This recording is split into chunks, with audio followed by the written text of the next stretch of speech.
Mm, so we had just stopped at where we had just saved the fisherman. Let me read that part. He just saved the fisherman from a shark. Captain Nemo. I just.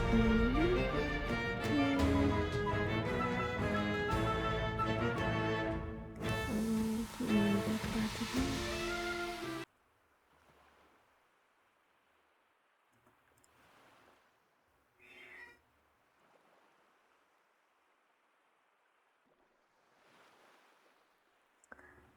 At 8:30, we were again on board the Nautilus.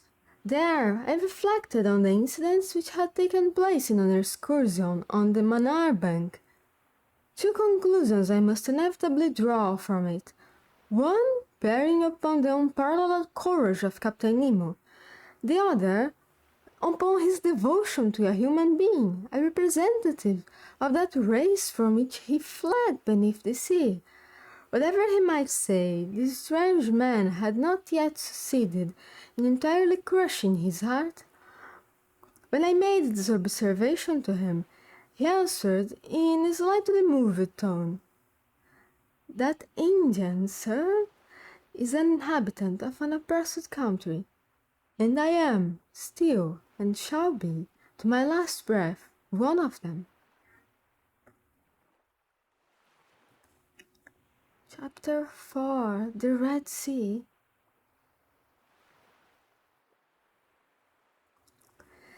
In the course of the day of the 29th of January, the island of Ceylon disappeared under the horizon, and the Nautilus, at a speed of 20 miles an hour, slid into the labyrinth of canals which separate the Maldives from the Laccadives.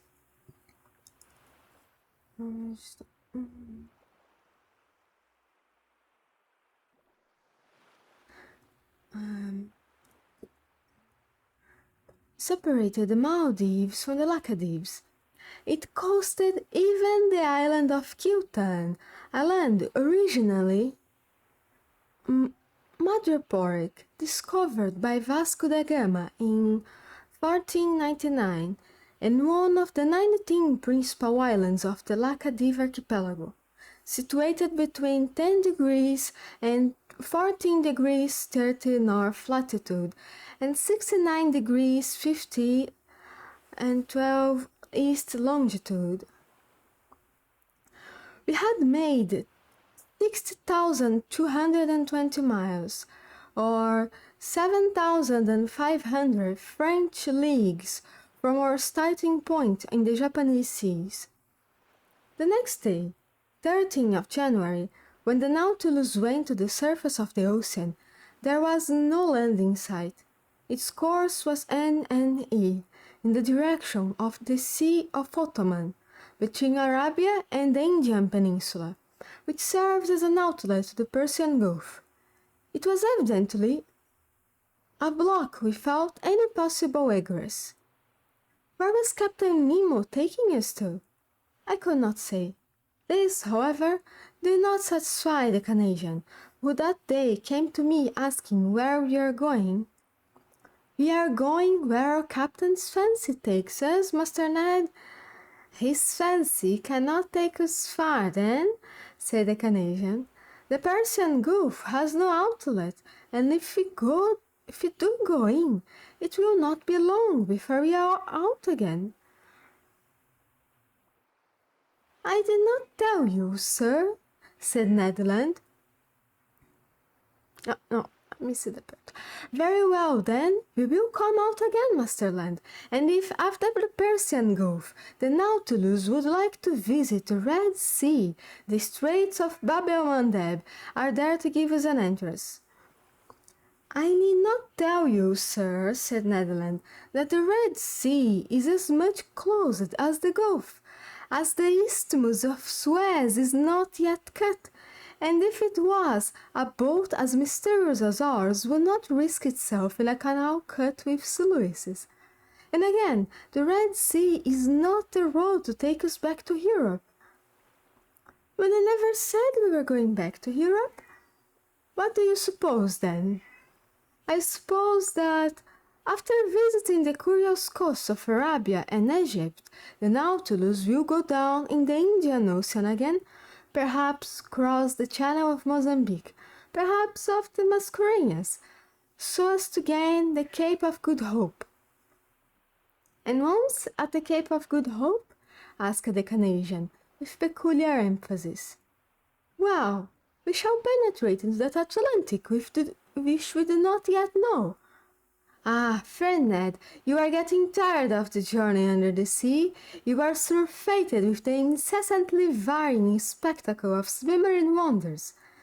For my part, I shall be sorry to see the end of a voyage which is given to so few men to make.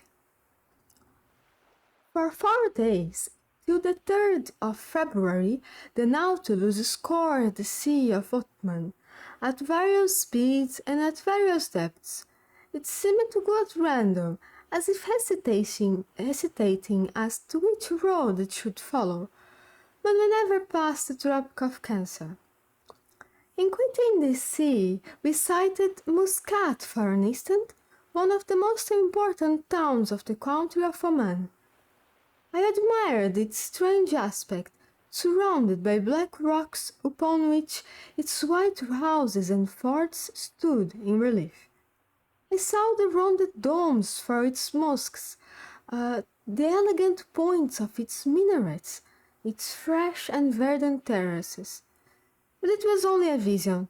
The Nautilus soon sank under the waves of that part of the sea.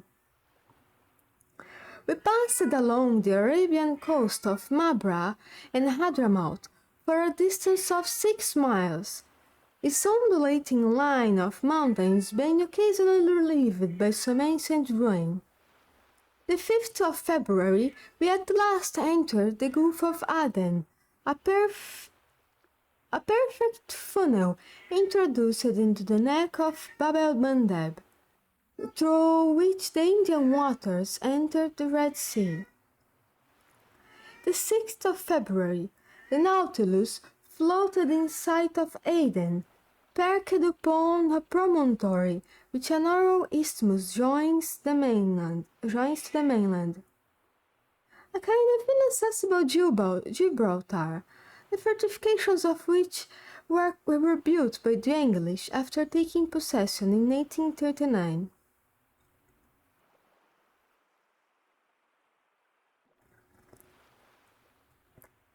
I caught a glimpse of the octagon minarets of this town, which was at one time, according to the historian Edrisi, the richest commercial magazine on the coast. I certainly thought that Captain Nemo, arrived at this point, would back out again, but I was mistaken, for he did no such thing. Much to my surprise, the next day, the 7th of February, we entered the Straits of Bab el-Mandeb, the name of which, in the Arab tongue, means the Gate of Tears. To 20 miles in breadth, it is only 32 in length. And for the Nautilus, starting at full speed, the crossing was scarcely the work of an hour. But I saw nothing, not even the island of Perrine, with which the British government has fortified the position of Aden. There were too many English or French steamers of the line of Suez to Bombay, Calcutta to Melbourne, and from Bourbon to the Mauritius, furrowing this narrow passage, for the Nautilus to venture to show itself. So it remained prudently below.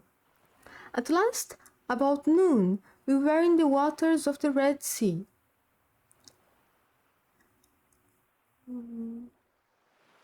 The Moslem mosques are houses of worship, usually of distinct appearances. The towers are called minarets. 5 times a day, an official stands at the top and summons the people to prayer.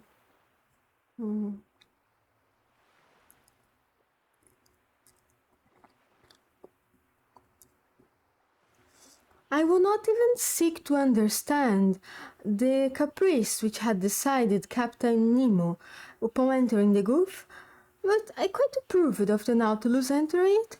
Its speed was lessened. Sometimes it kept on the surface, sometimes it dived to avoid the vessel, and thus I was able to observe the upper and lower parts of this curious sea.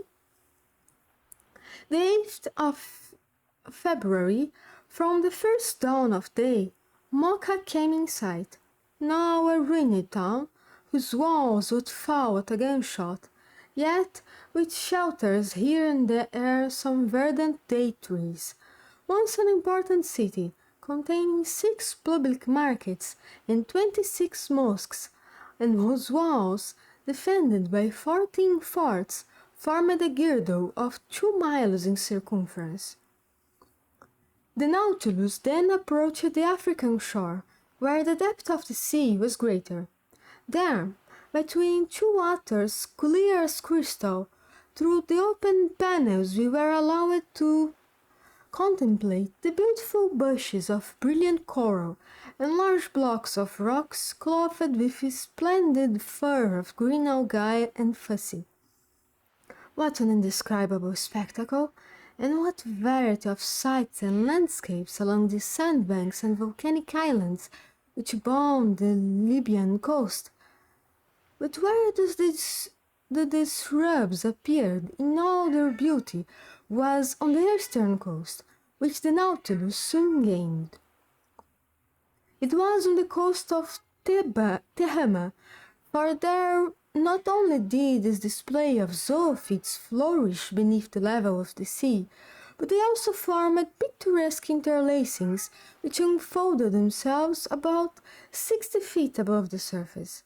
More capricious, but less highly colored than those whose freshness was kept up by the vital power of the waters. What charming hours I passed thus at the window of the saloon! What new specimens of submarine flora and fauna did I admire under the brightness of her electric lantern! There grew sponges of all shapes, pediculated, foliated, globular, and digital. They certainly justify the names of baskets, cups, distaffs, elk's horns, lion's feet, peacock's tails, and Neptune's globes, which have been given to them by the fishermen. Greater poets than the savants. Other zoophytes which multiply near the sponges consist principally of medusae of a most elegant kind. The mollusks were represented by varieties of the calmar, which, according to Orbigny, are peculiar to the Red Sea, and reptiles by the virgata turtle of the genus Cheloniae, which furnished a wholesome and delicate food for our table. As to the fish, they were abundant, and often remarkable. The following are those which the nets of the Nautilus brought more frequently on board. Rays of a red brick color, with bodies marked with blue spots, and easily recognizable by their double spikes.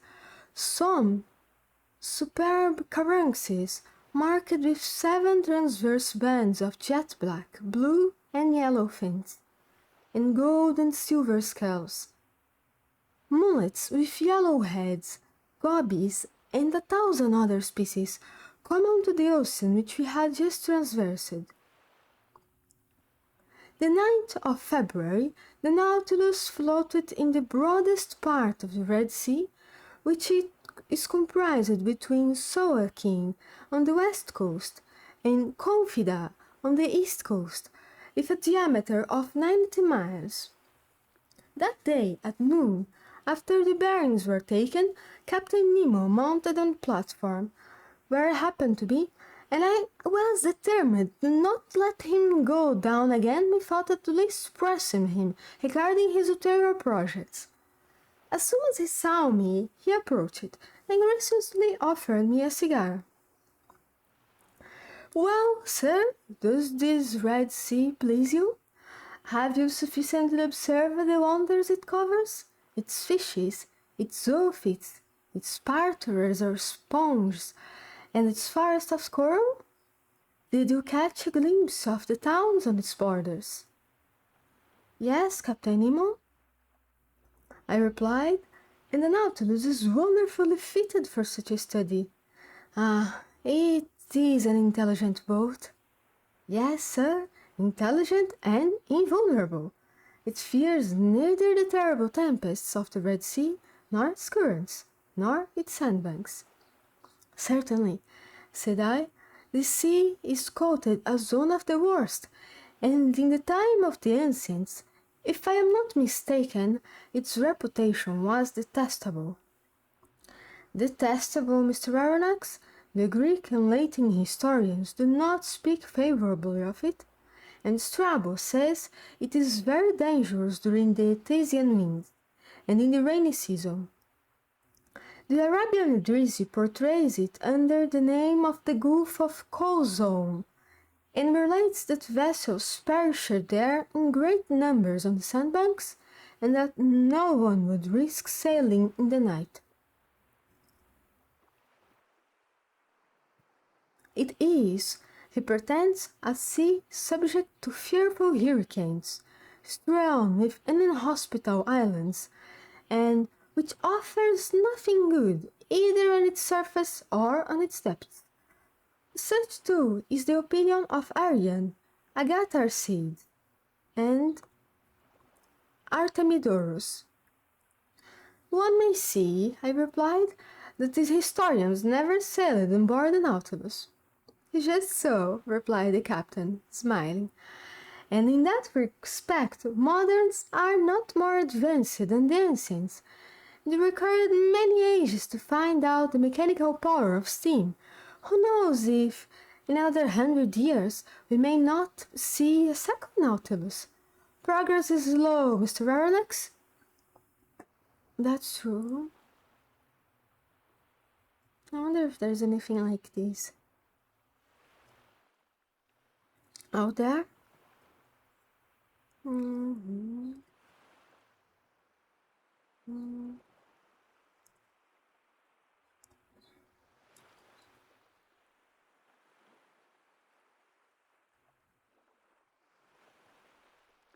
It is true, I answered. Your boat is at least a century before its time, perhaps an era. What a misfortune that the secret of such an invention should die with its inventor. Captain Nemo did not reply. After some minutes' silence, he continued. You were speaking of the opinions of ancient historians upon the dangerous navigation of the Red Sea. It is true, said I. But were not their fears exaggerated? Yes and no, Mr. Aronnax, replied Captain Nemo. You seem to know the Red Sea by heart. That which is no longer dangerous for a modern vessel, well-rigged, strongly built, and master of its own course, thanks to obedient steam, offered all sorts of perils to the ships of the ancients. Picture to yourself those first navigators venturing in ships made of planks, sewn with the cords of the palm tree, saturated with the grease of the sea dog, and covered with powdered resin. They had not even instruments wherewith to take their bearings, and they went by guess amongst currents of which they scarcely knew anything. Under such conditions, shipwrecks were and must have been numerous. But in our time, steamers running between Suez and the South Seas have nothing more to fear from the fury of this Gulf, in spite of contrary trade winds. The captain and passengers do not prepare for their departure by offering propository sacrifices, and on their return they no longer go ornamented with wreaths and gilt fillets to thank the gods in the neighboring temple. I agree with you, said I, and steam seems to have killed all gratitude in the hearts of sailors. But, Captain, since you seem to have especially studied the sea, can you tell me the origin of its name? There exist several explanations on this subject, Mr. Aronnax. Would you like to know the opinion of a chronicler of the 14th century? Willingly. The Swansford writer pretends that its name was given to it after the passage of the Israelites, when Pharaoh perished in the waves which closed at the voice of Moses. A poet's explanation, Captain Nemo, I replied. But I cannot content myself with that. I asked you for your personal opinion.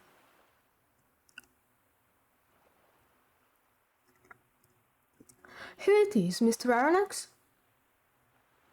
According to my idea, we must see in this appellation of the Red Sea a translation of the Hebrew word Edom, and if the ancients gave it that name, it was on the account of the particular color of its waters. But up to this time I have seen nothing but transparent waves, and without any particular color. Very likely, but as we advance to the bottom of the gulf, you will see this singular appearance. I remember seeing the Bay of Tor entirely red, like a sea of blood, and you attribute this color to the presence of a microscopic seaweed?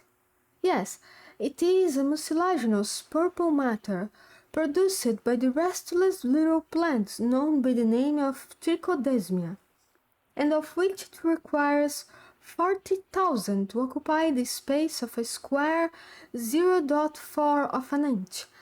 Perhaps we shall meet some when we get to Tor? So, Captain Nemo, it is not the first time you have overrun the Red Sea on board the Nautilus. No, sir. As you spoke a while ago of the passage of the Israelites and of the catastrophe of the Egyptians, I will ask whether you have met with traces under the water of this great historical fact? No, sir, and for a very good reason. What is it? It is that the spot where Moses and his people passed is now so blocked up with sand that the camels can barely bathe their legs there. You can well understand that there would not be water enough for my Nautilus. And the spot? I asked. The spot is situated a little above the Isthmus of Suez, in the arm which formerly made a deep estuary when the Red Sea extended to the South Lakes. Now, whether this passage were miraculous or not, the Israelites nevertheless crossed there to reach the promised land, and Pharaoh's army perished precisely on that spot. And I think that excavations made in the middle of the sand would bring to light a number of arms and instruments of Egyptian origin. And that is evident, I replied. And for the sake of archaeologists, let us hope that these excavations will be made sooner or later, when new towns are established on the isthmus. After the construction of the Suez Canal, a canal, however, very useless to a vessel like the Nautilus. Very likely, but useful to the whole world, said Captain Nemo. The ancients well understood the utility of a communication between the Red Sea and the Mediterranean for their commercial affairs.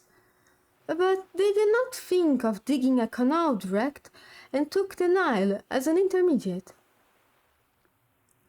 Very probably the canal which united the Nile and the Red Sea was begun by Sesostris, if we may believe tradition.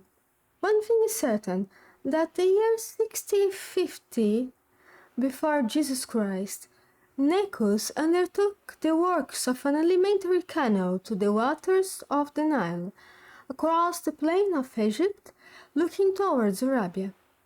It took 4 days to go up this canal, and it was so wide that 2 triremes could go abreast. It was carried on by Darius, the son of Hystaspes, and probably finished by Ptolemy II.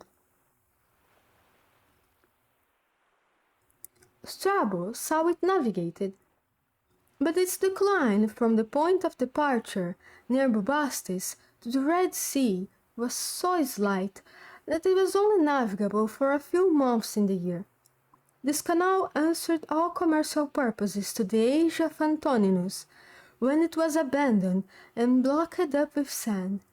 Restored by order of Caliph Omar, it was definitely destroyed in 761 or 762 by Caliph al-Mansur, who wished to prevent the arrival of provisions to Muhammad ben Abdallah, who had revolted against him.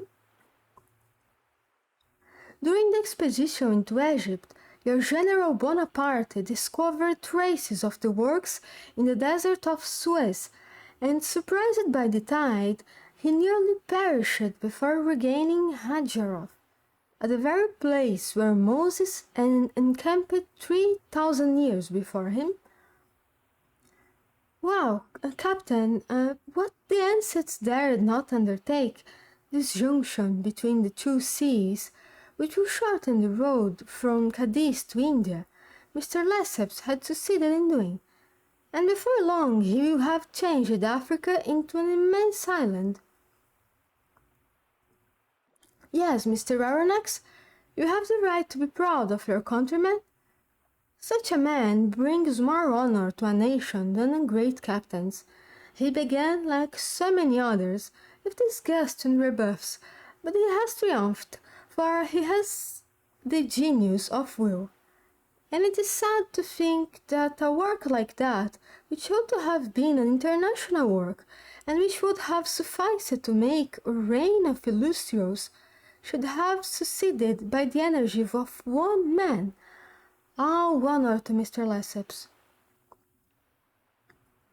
Yes, honor to the great citizen, I replied, surprised by the manner in which Captain Nemo had just spoken. Unfortunately, he continued, I cannot take you through the Suez Canal, but you will be able to see the long jetty of Port Said after tomorrow, when we shall be in the Mediterranean. The Mediterranean? I exclaimed. Yes, sir. Does that astonish you? What astonishes me is to think that we shall be there the day after tomorrow. Indeed? Yes, Captain, although by this time I ought to have accustomed myself to be surprised at nothing since I have been on board your boat. But the cause of the surprise? Well, it is the fearful speed you have to put on the Nautilus if the day after tomorrow she is to be in the Mediterranean, having made the round of Africa and over the Cape of Good Hope. Who told you that she would make the round of Africa and over the Cape of Good Hope, sir? Well, unless the Nautilus sails on dry land and passes above the isthmus, or beneath it, Mr. Aronnax? Beneath it? Certainly, replied the Captain Nemo, quietly. A long time ago, nature made under the tongue of land what man has this day made on its surface. What? Such a passage exists? Yes, a subterranean passage, which I have named the Arabian Tunnel. It takes us beneath Suez and opens into the Gulf of Pelusium. But the isthmus is composed of nothing but quicksands. To a certain depth, but at 55 yards only, there is a solid layer of rock. You discovered this passage by chance? I asked, more and more surprised. Chance and reasoning, sir, and by reasoning even more than chance. Not only does this passage exist, but I also have profited by it several times. Without that, I should not have ventured this day into the impassable Red Sea. I noticed that in the Red Sea and in the Mediterranean there existed a certain number of fishes of a kind perfectly identical, Ophidia, Phaeolus, Girelles, and Osoceti. Certain of that fact, I asked myself, was it possible that there was no communication between the two seas? If there was, the subterranean current must necessarily run from the Red Sea to the Mediterranean, from the sole cause of difference of level. I caught a large number of fishes in the neighborhood of Suez. I passed a copper ring through their tails and threw them back into the sea. Some months later, on the coast of Syria, I caught some of my fish ornamented with the ring. Thus, the communication between the two was proved. I then sought for it with my Nautilus. I discovered it, ventured into it, and before long, sir, you too will have passed through my Arabian tunnel.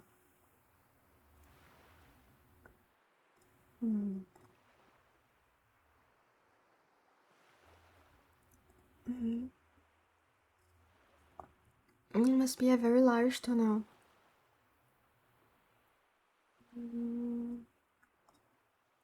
Chapter 5: The Arabian Tunnel.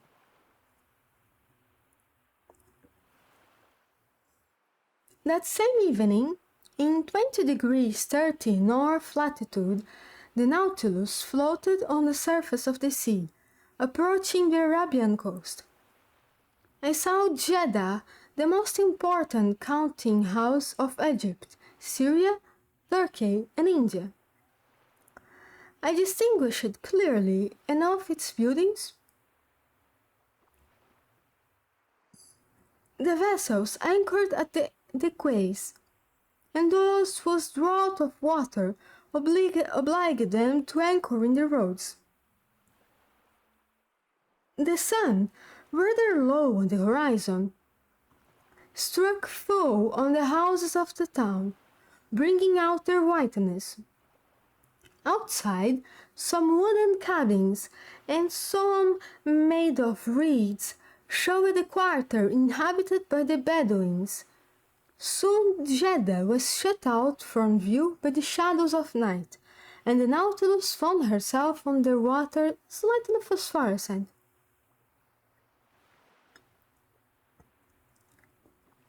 The next day, the 10th of February, we sighted several ships running to windward.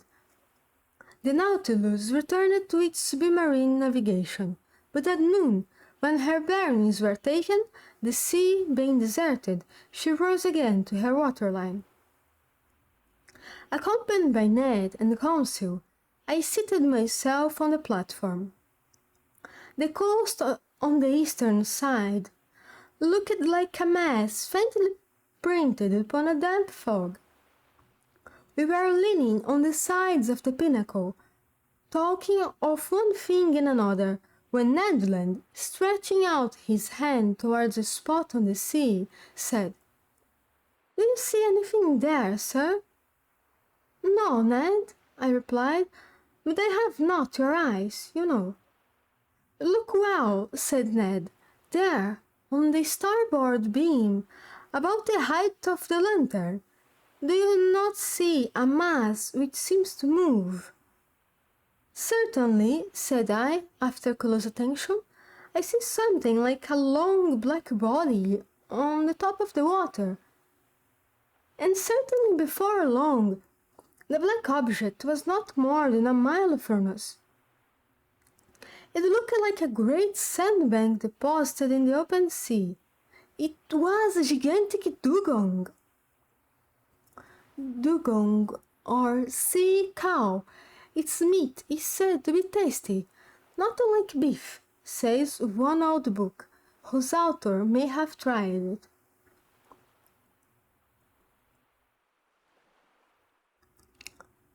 Ned Land looked eagerly.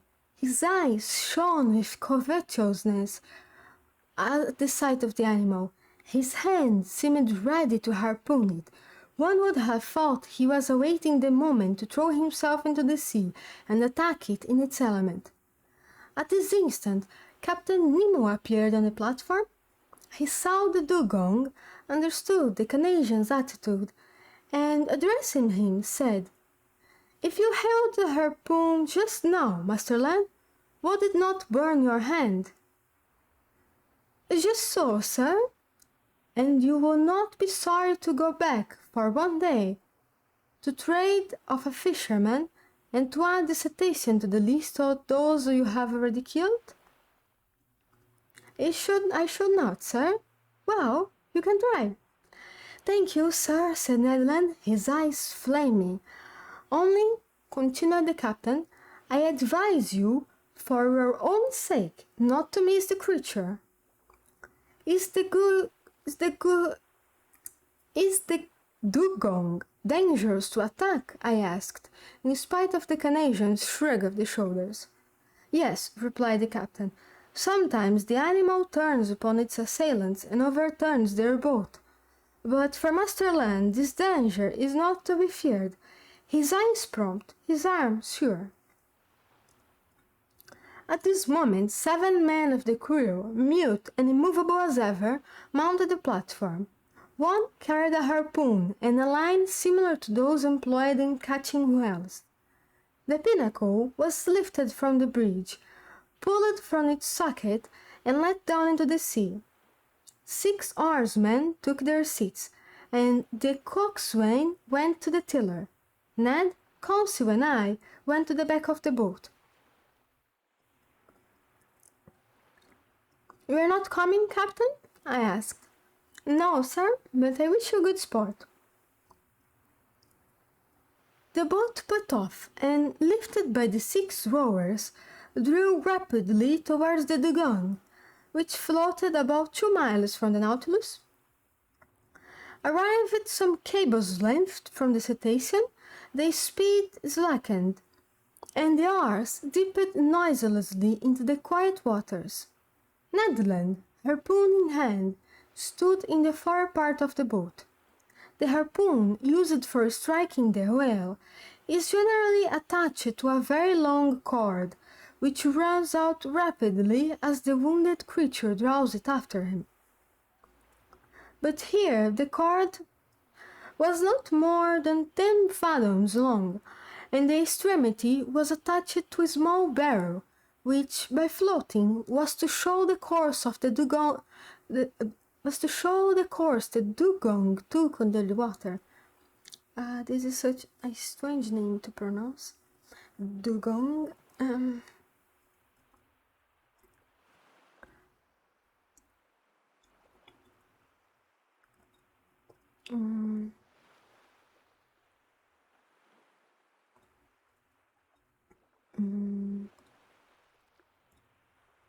I stood and carefully watched the Canadian's adversary. This dugong, which also bears the name of the halicore, closely resembles the manatee, its oblong body terminated in a lengthened tail, and its lateral fins imperfect fingers. Its difference from the manatee consisted in its upper jaw, which was armed with 2 long and pointed teeth, which formed on each side diverging tusks. This dugong, which Ned Land was preparing to attack, was of colossal dimensions. It was more than 7 yards long. It did not move, and seemed to be sleeping on the waves, which circumstance made it easier to capture. The boat approached within 6 yards of the animal. The oars rested on the rowlocks. I rose. Ned Land, his body thrown a little back, brandished the harpoon in his experienced hand.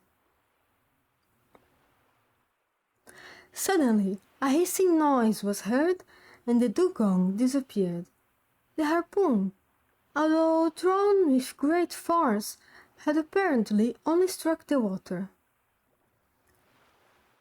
"Curse it!" exclaimed the Canadian furiously. "I have missed it." "No," said I, "the creature is wounded. Look at the blood. But your weapon has not struck in his body." My harpoon!" cried Ned Land. The sailors rowed on, and the coxswain made for the floating barrel. The harpoon regained. We followed in pursuit of the animal. The latter came now and then to the surface to breathe. Its wound had not weakened it, for it shot onwards with great rapidity.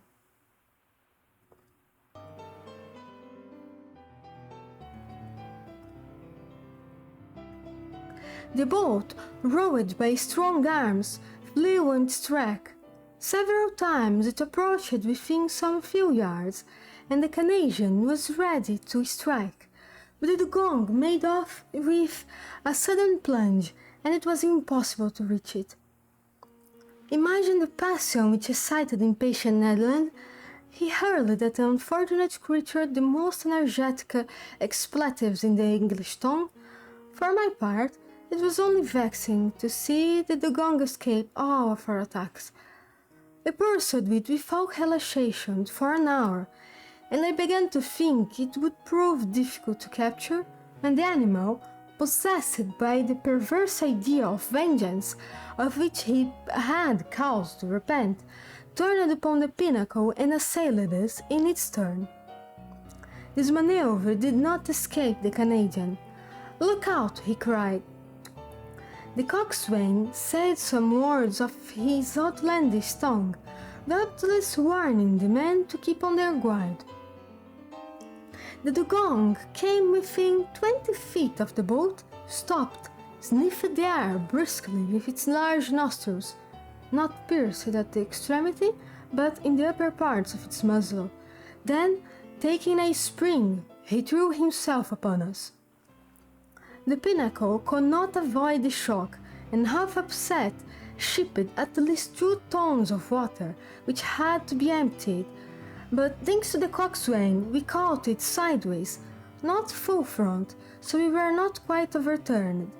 While Ned Land, clinging to the bows, belabored the gigantic animal with blows from his harpoon, the creature's teeth were buried in the gunwale, and it lifted the whole thing out of the water, as a lion does a roebuck. We were upset one over another, and I know not how the adventure would have ended if the Canadian, still enraged with the beast, had not struck it to the heart. I heard its teeth grind in the iron plate, and the dugong disappeared, carrying the harpoon with him. But the barrel soon returned to the surface, and shortly after the body of the animal, turned on its back. The boat came up with it, took it in tow, and made straight for the Nautilus. It required tackle and of enormous strength to hoist the dugong on the platform. It weighed 10,000 pounds. The next day, February 11th, the larder of the Nautilus was enriched by some more delicate game. A flight of the sea swallows rested on the Nautilus. It was a species of the Sterna nilotica, peculiar to Egypt. Its beak is black, head grey and pointed, the eye surrounded by white spots, the back, wings and tail of a greyish color, the belly and throat white, and claws red.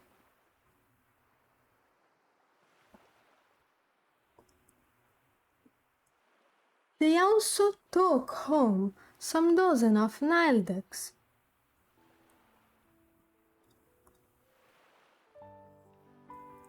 A wild bird of high flavor, its throat and upper part of the head white with black spots.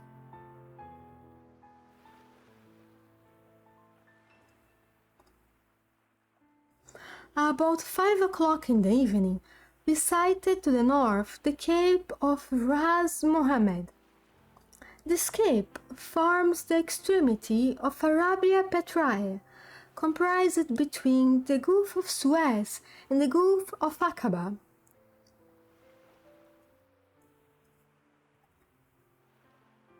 The Nautilus penetrated into the Straits of Jubal, which leads to the Gulf of Suez. I distinctly saw a high mountain towering between the two gulfs of Ras Mohammed. It was Mount Horeb, that Sinai at the top of which Moses saw God face to face.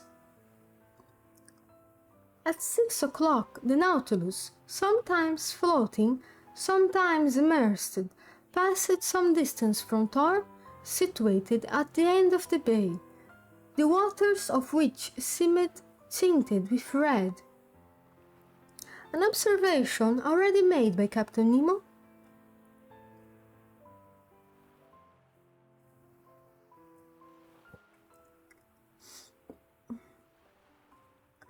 The night fell in the midst of a heavy silence, sometimes broken by the cries of the pelican and other night birds, and the noise of the waves breaking upon the shore, chafing against the rocks, or the panting of some far-off steamer beating waters of the Gulf with its noisy paddles.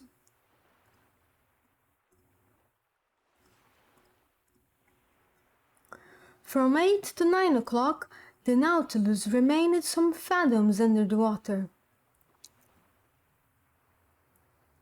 According to my calculation, we must have been very near Suez. Though the panel of the saloon, I saw the bottom of the rocks brilliantly lit up by our electric lamp.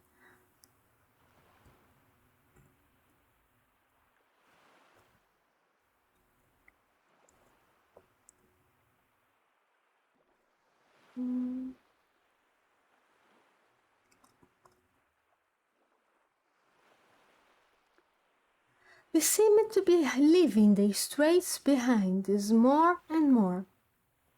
At 9:15, the vessel having returned to the surface, I mounted the platform. Most impatient to pass through Captain Nemo's tunnel, I could not stay in one place, so came to breathe the fresh night air. Soon, in the shadow, I saw a pale light, half discolored by the fog, shining about a mile from us. "A floating lighthouse," said someone near me. I turned and saw the captain. "It is the floating light of Suez," he continued. "It will not be long before we gain the entrance of the tunnel." "The entrance cannot be easy." "No, sir, and for that reason I am accustomed to go into the steersman's cage and myself direct our course. And now, if you will go down, Mr. Aronnax, the Nautilus is going under the waves, and will not return to the surface until we have passed through the Arabian Tunnel."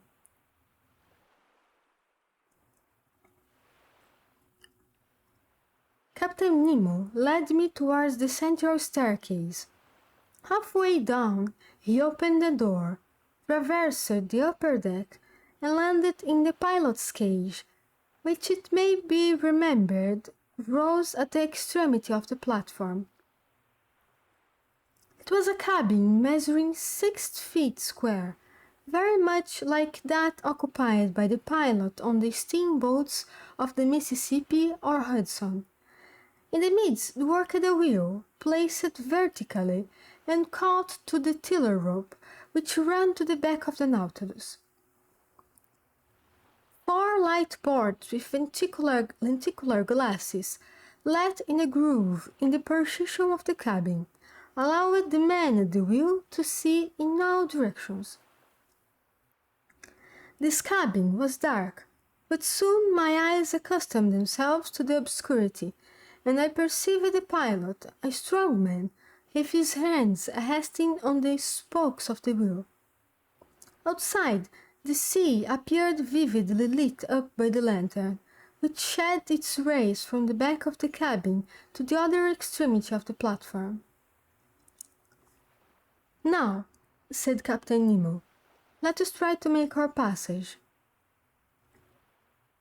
Electric wires connected the pilot's cage with the machinery room, and from there the captain could communicate simultaneously to his Nautilus and the direction and the speed. He pressed a metal knob, and at once the speed of the screw diminished. I looked in silence at the high straight wall we were running by at this moment. the immovable base of a massive sandy coast. We followed it thus for an hour, only some few yards off. Captain Nemo did not take his eyes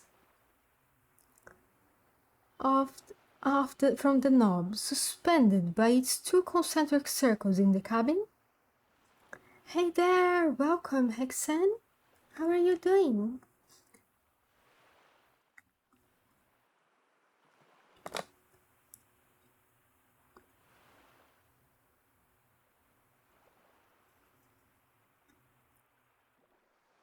At a simple gesture, the pilot modified the course of the Nautilus every instant. I had placed myself at the port scuttle and saw some magnificent substructures of coral, zoophytes, seaweed, and fucus agitating their enormous claws, which stretched out from the fissures of the rock. At 10:15, the captain himself took the helm. A large gallery, black and deep, opened before us. The Nautilus went boldly into it. A strange roaring was heard round its sides. It was the waters of the Red Sea, which the incline of the tunnel precipitated violently towards the Mediterranean. The Nautilus went with the torrent, rapid as an arrow, in spite of the efforts of the machinery, which, in order to offer more effective resistance, beat the waves with reversed screw. On the walls of the narrow passage I could see nothing but brilliant rays, straight lines, furrows of fire traced by the great speed under the brilliant electric light. My heart beat fast. At 10:35, Captain Nemo quitted the helm and, turning to me, said, "The Mediterranean." In 10:35, Captain Nemo quitted the helm and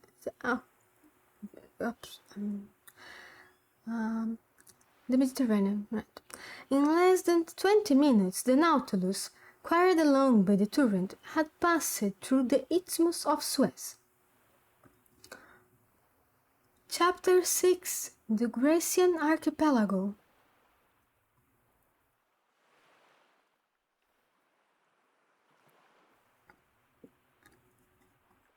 The next day, the 12th of February, at the dawn of the day, the Nautilus rose to the surface.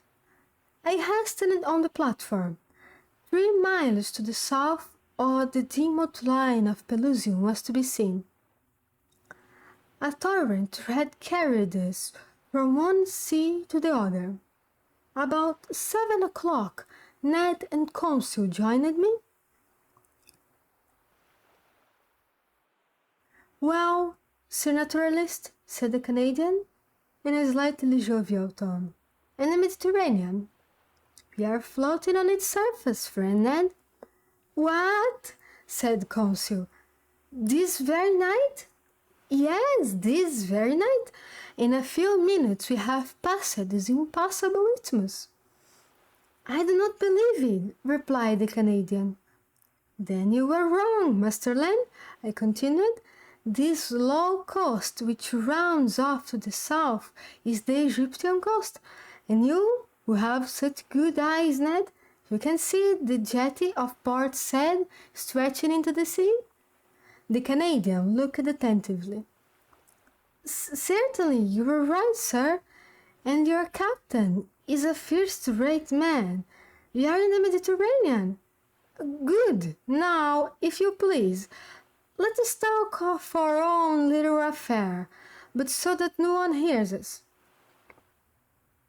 I saw what the Canadian wanted, and, in any case, I thought it better to let him talk, as he wished it, so we all 3 went and sat down near the lantern, where we were less exposed to the spray of the blades. "Now, Ned, we listen. What have you to tell us?" What I have to tell you is very simple. We are in Europe. Before Captain Nemo's caprices drag us once more to the bottom of the polar seas or lead us into Oceania, I ask to leave the Nautilus.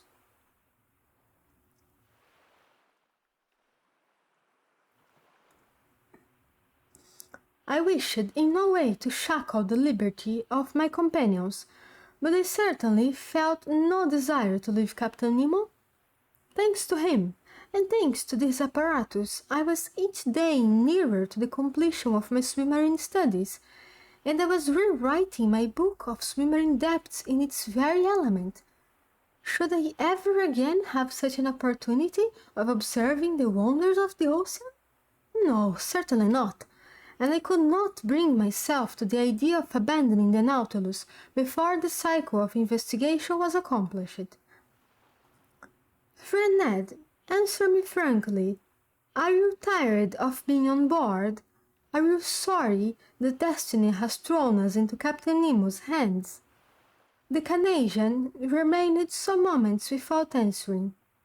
Then, crossing his arms, he said, "Frankly, I do not regret this journey under the seas. I shall be glad to have made it. But now that it is made, let us have done with it. That is my idea." "It will come to an end, Ned. Where and when?" "Where, I do not know. When, I cannot say. Or rather, I suppose it will end when these seas have nothing more to teach us." "Then what do you hope for?" demanded the Canadian. "That circumstances may occur as well as 6 months hence as now by which we may have enough to profit." "Oh," said Ned Land, "and where shall we be in 6 months, if you please, Sir Naturalist? Perhaps in China. You know the Nautilus is a rapid traveller. It goes through water as swallows through the air, or as an express on the land. It does not fear frequented seas. Who can say that it may not beat the coast of France, England, or America, or which fight may be attempted as advantageously as here?" "Mr. Aronnax," replied the Canadian, "your arguments are rotten to the foundation. You speak in the future. We shall be there. We shall be here. I speak in the present. We are here, and we must profit by it." Ned Land's logic pressed me hard, and I felt myself beaten on that ground. I knew not what argument would now tell in my favour. "Sir," continued Ned, "let us suppose an impossibility. If Captain Nemo should this day offer you your liberty, would you accept it?" "I do not know," I answered. "And if," he added, "the offer he made you this day was never to be renewed, would you accept it?" "Friend Ned, this is my answer. Your reasoning is against me. We must not rely on Captain Nemo's goodwill. Common prudence forbids him to set us at liberty. On the other side, prudence bids us profit by the first opportunity to leave the Nautilus." "Well, Mr. Aronnax, that is wisely said." "Only one observation. Just one. The occasion must be serious, and our first attempt must succeed. If it fails, we shall never find another, and Captain Nemo will never forgive us." "All that is true," replied the Canadian, "but your observation applies equally to all attempts at flight, whether in 2 years' time or in 2 days. But the question is still this: if a favourable opportunity presents itself, it must be seized." "Agreed. And now, Ned, will you tell me what you mean by a favourable opportunity?" "It will be that which, On a dark night, we'll bring the Nautilus a short distance from some European coast, and you will try and save yourself by swimming. Yes, if you were near enough to the bank, and if the vessel was floating at the time, not if the bank was far away and the boat was under the water. And in that case, I should seek to make myself master of the pinnacle. I know how it worked. We must get inside, and the boats, once drawn, we shall come to the surface of the water, without even the pilot, who is in the bows, perceiving our flight.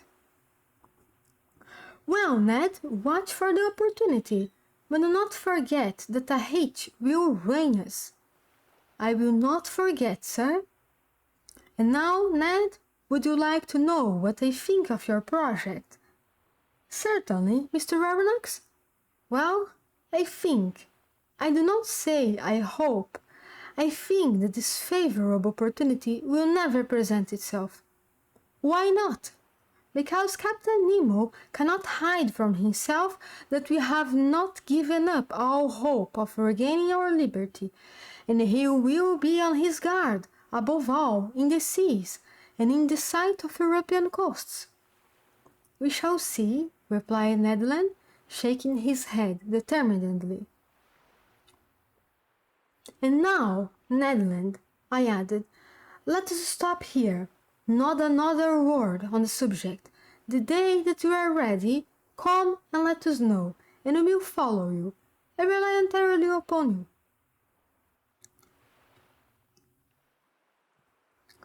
Thus ended the conversation which, at no very distant time, led to such grave results. I must say here that facts seemed to confirm my foresight to the Canadian's great despair. Did Captain Nemo distrust us in these frequented seas, or did he only wish to hide himself from the numerous vessels of all nations which ploughed the Mediterranean? I could not tell, but we were oftener between the waters and far from the coast. Or, if the Nautilus did emerge, nothing was to be seen but the pilot's cage, and sometimes it went to great depths, for between the Grecian archipelago and Asia Minor, we could not touch the bottom by more than 1,000 fathoms. Thus, I only knew we were near the island of Carpathos, one of the Sporades, by Captain Nemo's reciting these lines from Virgil. Est in Carpatio Neptuni gurgitevates, Cartuleos Proteus, as he pointed to a spot on the planisphere.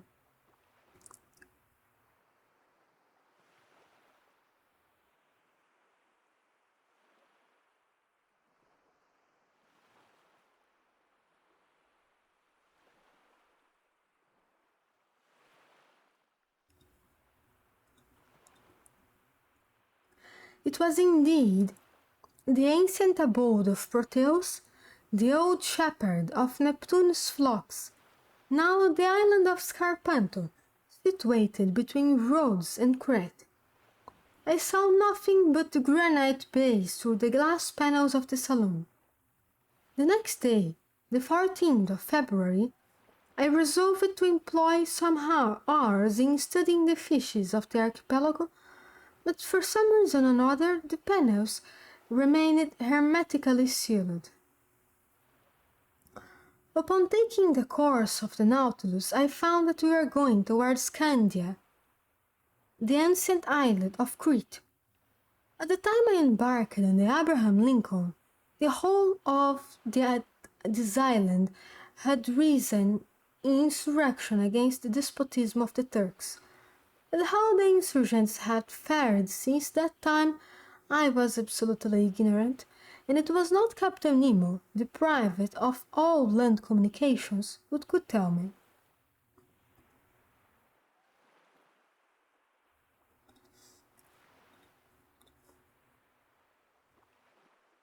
I made no allusion to this event when that night I found myself alone with him in the saloon. Besides, he seemed to be taciturn and preoccupied. Then, contrary to his custom, he ordered both panels to be opened, and going from one to the other, observed the mass of waters attentively. To what end, I could not guess, so on my side, I employed my time in studying the fish passing before my eyes.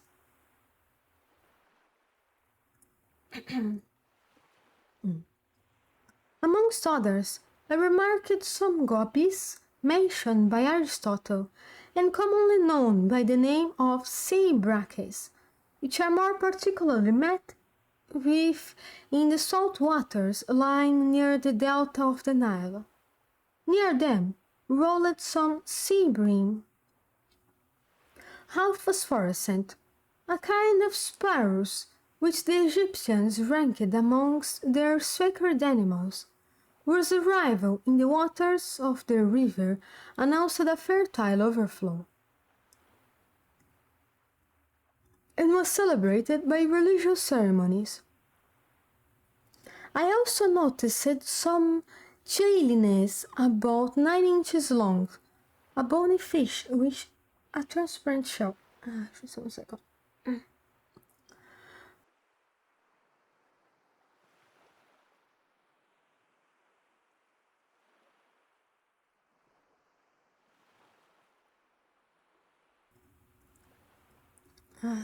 Better.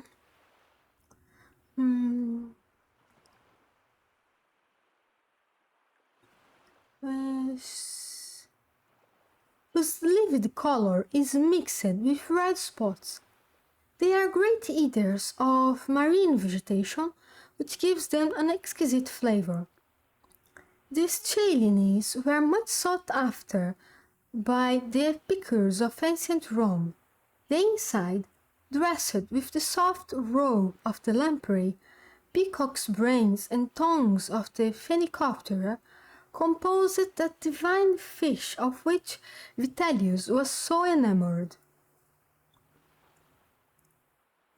Another inhabitant of those seas drew my attention, and led my mind back to her collections of antiquity. It was the remora that fastens on the shark's belly.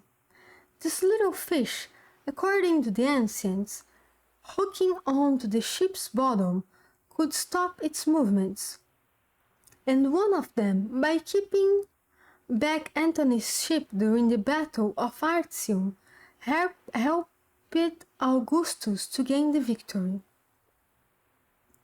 On how little hangs the destiny of nations?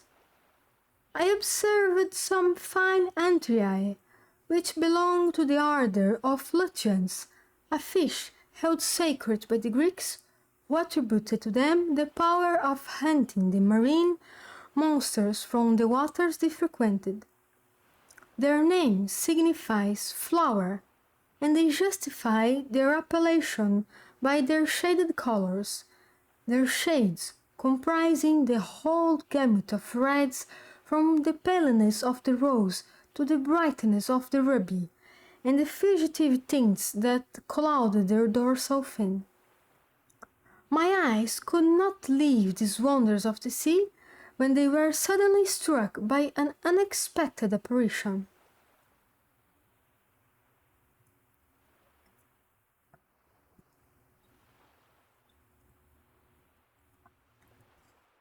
In the midst of the waters, Mr. Reed, hey there, how are you doing?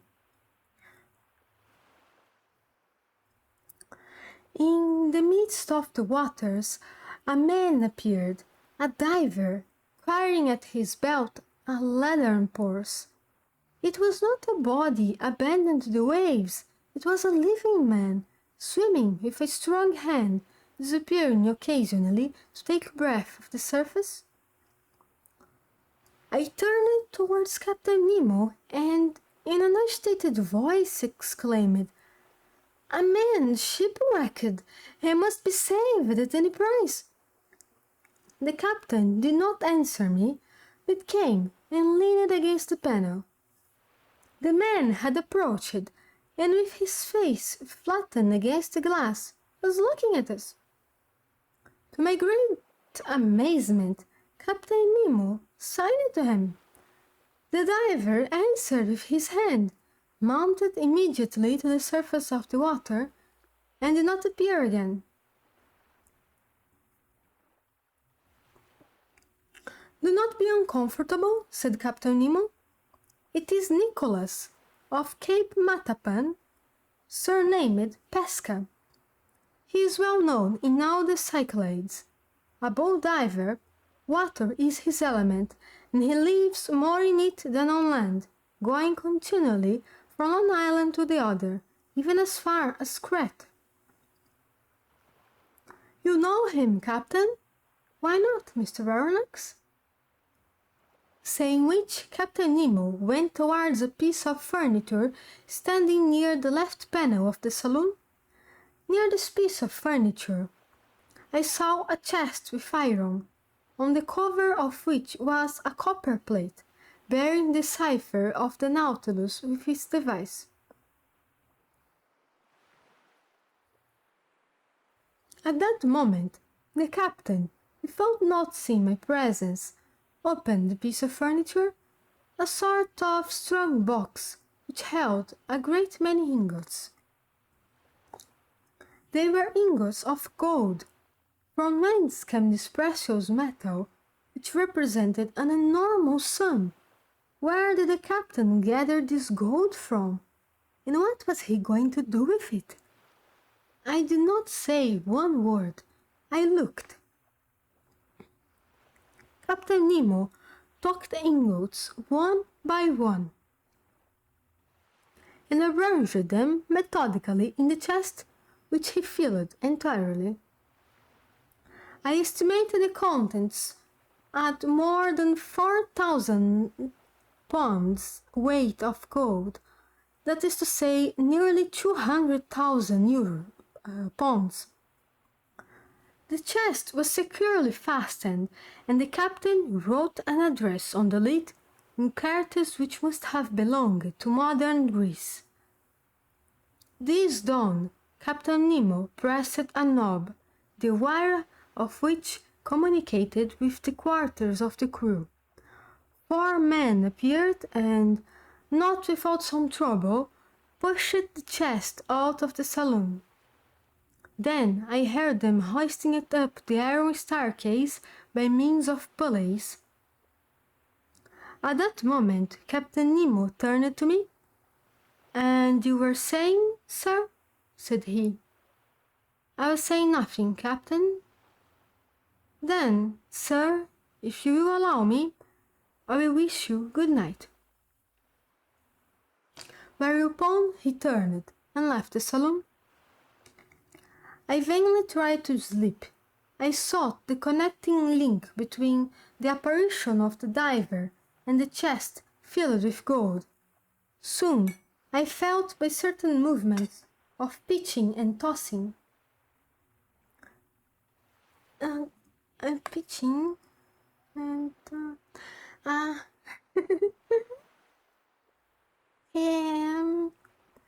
what shall I say today? Have you read it down near the boat, Varindel? I don't remember the date. I think I saw it somewhere. I do not remember if it was going to be... there are so many dates. I'm not good with numbers. I hope you are going well.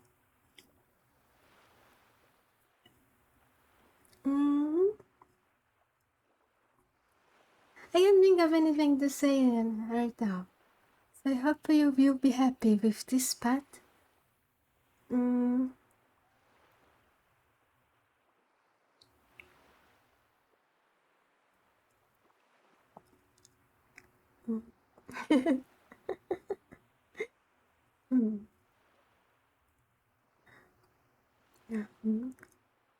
There, but.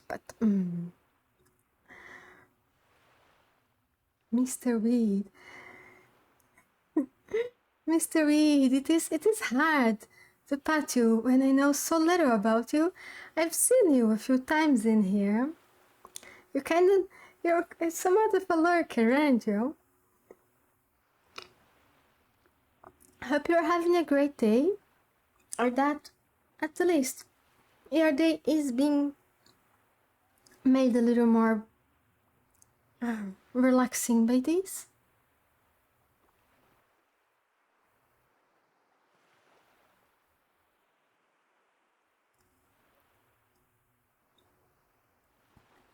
Mm. Let's see where we stop. Sadly, yeah. I'm a bit of a writer, so I mostly lurk in streams. Don't worry. You get to know more if I get into them. I'm glad.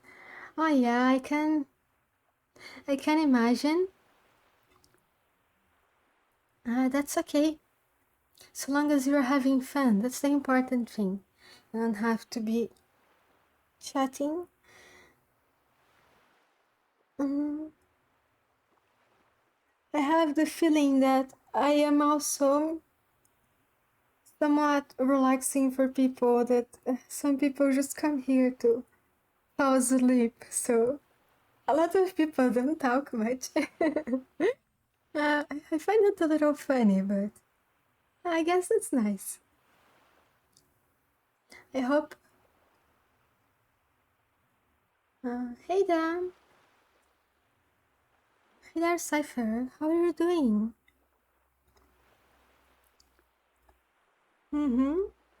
Yes, I think that's going to be somewhat my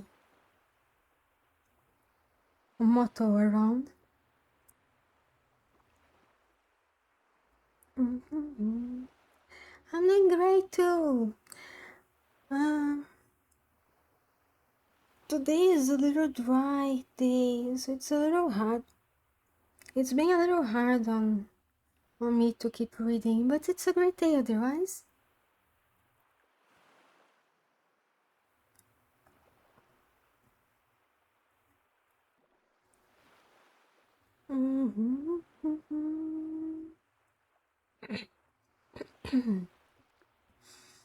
So, continuing where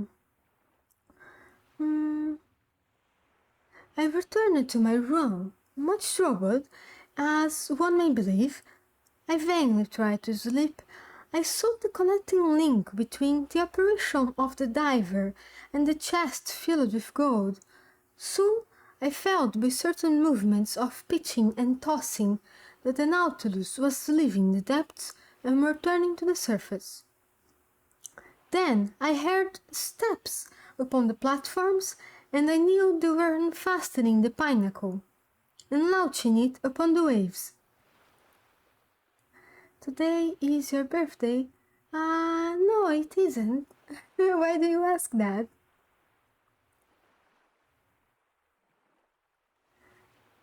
Then I heard steps upon the platform. I knew they were unfastening the pinnacle and launching it upon the waves. For one instant it struck the side of the Nautilus, then all noise ceased. 2 hours after, the same noise, the same going and coming was renewed. The boat was hoisted on board, replaced in its socket, and the Nautilus again plunged under the waves. So these millions had been transported to their address. To what point of the continent? Who was Captain Nemo's correspondent? The next day I related to Conseil and the Canadian of the events of the night, which had excited my curiosity to the highest degree. My companions were not less surprised than myself. "But where does he take his millions to?" asked Ned Land. To that there was no possible answer. I returned to the saloon after having breakfast and set to work. Till 5 o'clock in the evening I employed myself in arranging my notes. At that moment, ought I to attribute it to some peculiar idiosyncrasy, I felt so great a heat that I was obliged to take off my coat of byssus. It was strange, for we were not under low latitudes, and even then the Nautilus, submerged as it was, ought to experience no change of temperature. I looked at the manometer. It showed a depth of 60 feet, to which atmospheric heat could never attain. I continued my work, but the temperature rose to such a pitch as to be intolerable. Could there be fire on board? I asked myself. I was leaving the saloon when Captain Nemo entered. He approached the thermometer, consulted it, and turning to me, said, 42 degrees. I have noticed it, Captain, I replied, and if it gets much hotter, we cannot bear it. Oh, sir, it will not get hotter if we do not wish it. You can reduce it as you please, then? No, but I can go further from the stove which produces it. It is outward, then. Certainly, we are floating in a current of boiling water. Is it possible? I exclaimed. Look! The panels opened, and I saw the sea entirely white all round. A sulphurous smoke was curling amid the waves, which boiled like water in a copper. I placed my hand on one of the panes of glass, but the heat was so great that quickly I took it off again. Where are we? I asked. Near the island of Santorin, sir, replied the captain, and just in the canal which separates Ni Kamenini from Pali Kamenini. I wished to give you a sight of the curious spectacle of a submarine eruption. I thought, said I, that the formation of these new islands was ended. Nothing is ever ended in the volcanic parts of the sea, replied Captain Nemo. And the globe is always being worked by subterranean fires. Already, in the 19th year of our era, according to Cassiodorus and Pliny, a new island, Theia the Divine, appeared in the very place where these islets have recently been formed. Then they sank under the waves, to rise again in the year 69, when they again subsided. Since that time to our days, the Plutonian work has been suspended, but on the 3rd February 1866, a new island, which they named George Island, emerged from the midst of the sulphurous vapor near Nea Kamenni, and settled again on the 6th of the same month. 7 days after, the 13th of February, the island of Aprerossa appeared, leaving between Nea Kamenni and itself a canal 10 yards broad. I was in the seas when the phenomenon occurred, and I was able therefore to observe all the different phases. The island of Aprerossa, of round form, measured 300 feet in diameter and 30 feet in height. It was composed of black and vitreous lava mixed with fragments of feldspar. And lately, on the 10th of March, a smaller island, called Reka, showed itself near Nea Kamenini. And since then, these three have joined together, forming but one and the same island.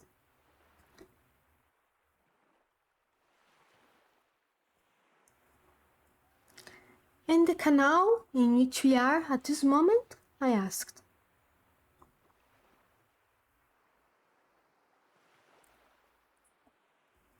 "Here it is," replied Captain Nemo, showing me a map of the archipelago.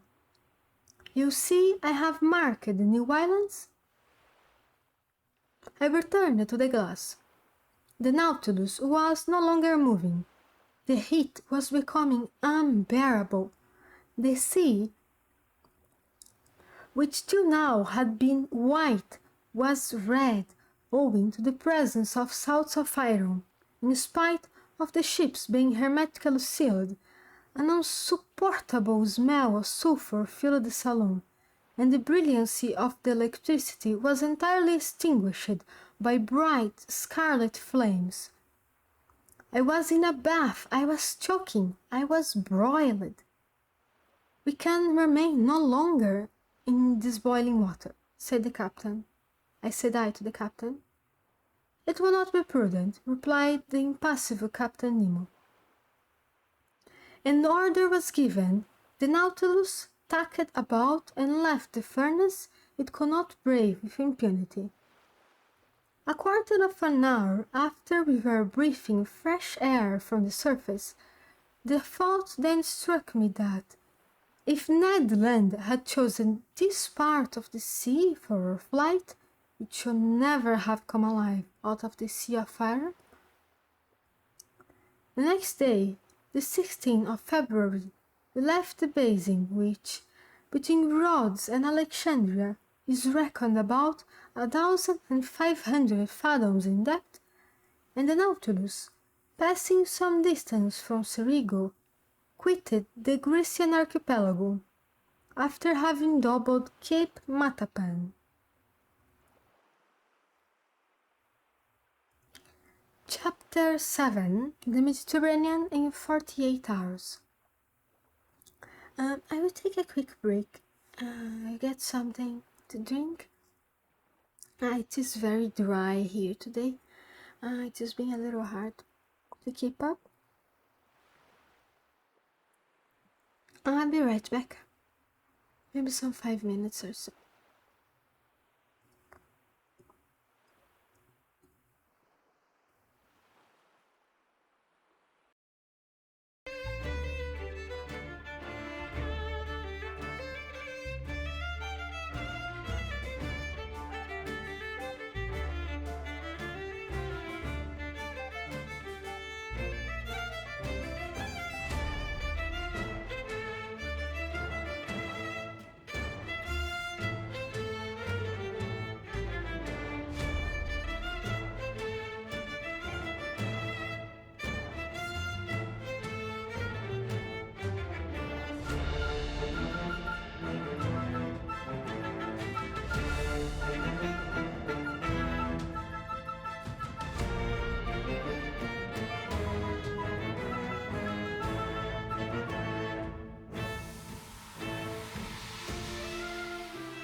some milk and some,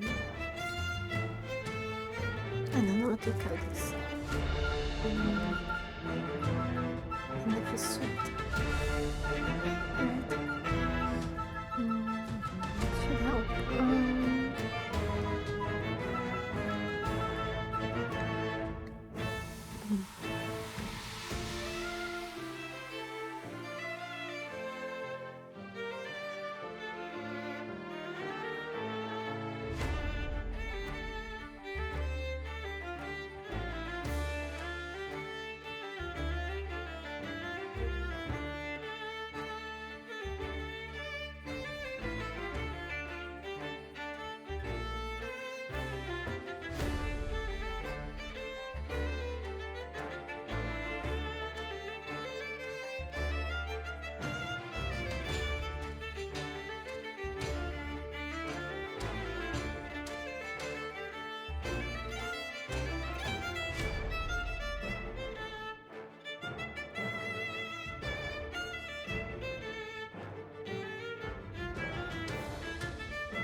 So then continuing on chapter 7,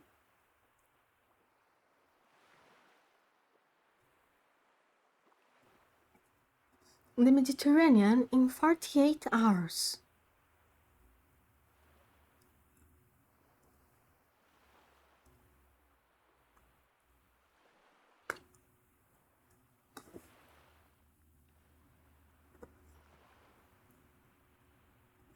The Mediterranean, the blue sea par excellence, the great sea of the Hebrews, the sea of the Greeks, the Mare Nostrum of the Romans, bordered by orange trees, aloes, cacti, and sea pines, embalmed with the perfume of the myrtle.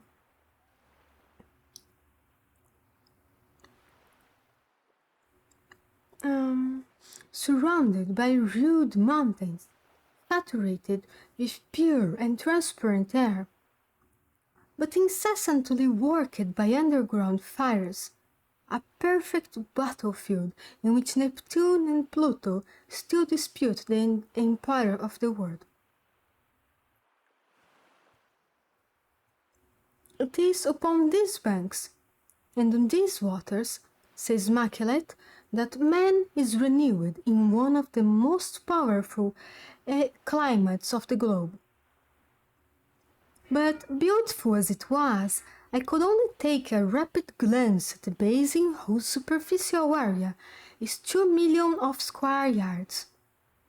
Even Captain Nemo's knowledge was lost to me, for this enigmatical person did not appear once during our passage at full speed. I estimated the course which Nautilus took under the waves of the sea at about 600 leagues, and it was accomplished in 48 hours.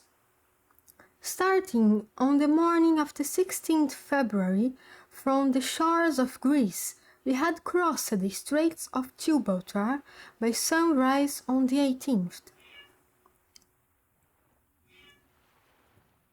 It was plain to me that this Mediterranean, enclosed in the midst of those countries which he wished to avoid, was distasteful to Captain Nemo. These waves and those breezes brought back too many remembrances, if not too many regrets. Here he had no longer that independence and liberty of gait which he had when in the open seas, and his Nautilus felt itself cramped between the close shores of Africa and Europe.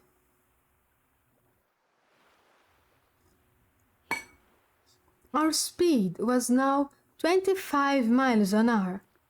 It may be well understood that Ned Land, to his great disgust, was obliged to renounce his intended flight. He could not launch the Pinnacle, going at the rate of 12 or 13 yards every second. To quit the Nautilus under such conditions would be as bad as jumping from a train going at full speed, an imprudent thing, to say the least of it. Besides, our vessel only mounted the surface of the waves at night to renew its stock of air. It was steered entirely by the compass and the log.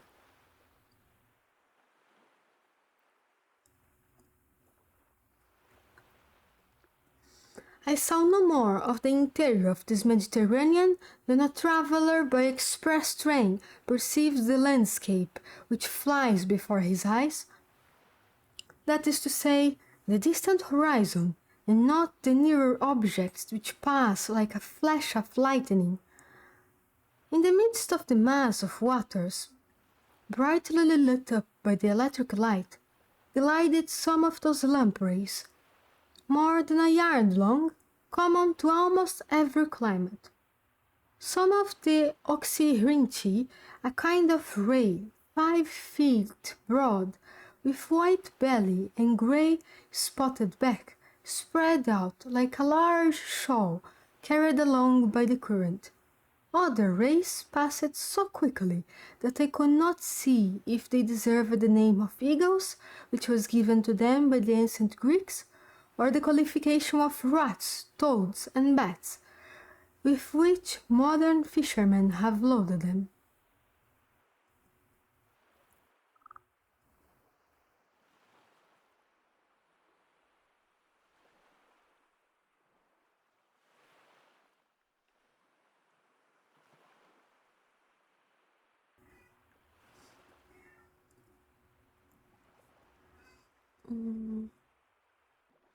A few Melander sharks, 12 feet long, and much feared by divers, struggled among them.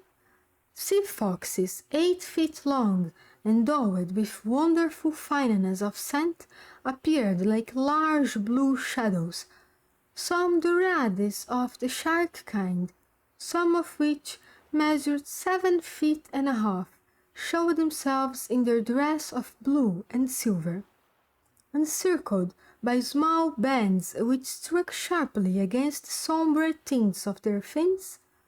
A fish consecrated to Venus, the eyes of which are encased in a socket of gold, a precious species, friend of all waters, fresh or salt, an inhabitant of rivers, lakes, and oceans, living in all climates, and bearing all temperatures, a race belonging to the geological era of the earth, in which was preserved all the beauty of its first days.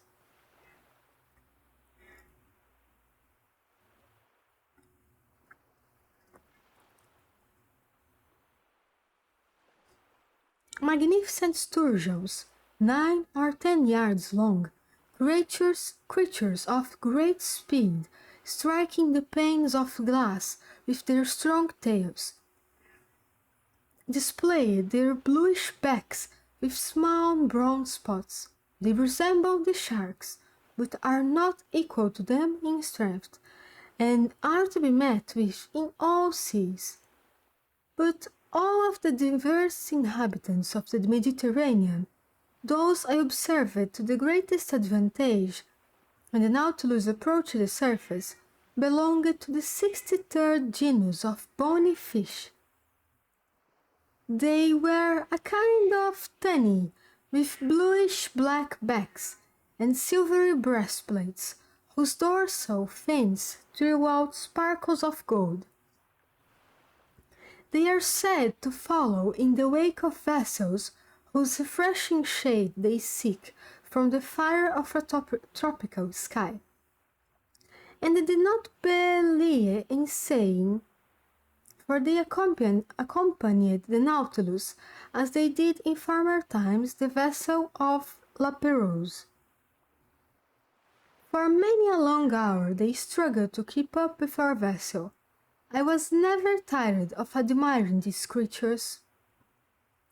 Really built for speed, their small heads, their bodies light and cigar-shaped, with in some were more than 3 yards long, their pectoral fins and forked tail endowed with remarkable strength. They swam in a triangle, like certain flocks of birds, whose rapidity they equal, and of which the ancients used to say that they understood geometry and strategy.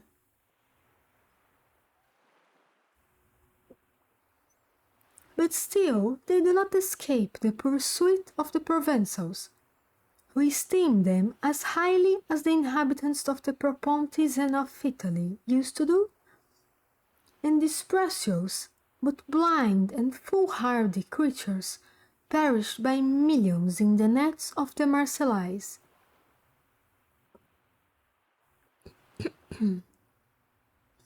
With regard to the species of fish common to the Atlantic and the Mediterranean, the giddy speed of the Nautilus prevented me from observing them with any degree of accuracy.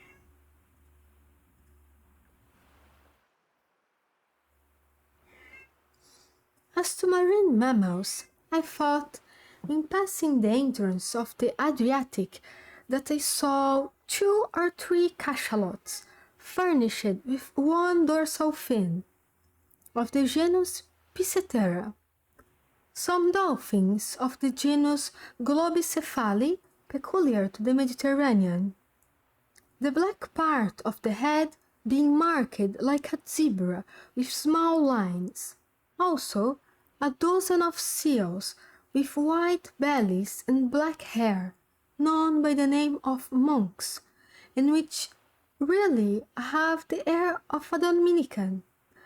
They are about 3 yards in length. As to zoophytes, for some instants I was able to admire a beautiful orange Galeolaria, which had fastened itself to the port panel. It held on by a long filament, and was divided into an infinity of branches, terminated by the finest lace which could ever have been woven by the rivals of Arachne herself. Unfortunately, I could not take this admirable specimen, and doubtless no other Mediterranean zoophyte would have offered itself to my observation, if, on the night of the 16th, the Nautilus had not, singularly enough, slackened its speed under the following circumstances.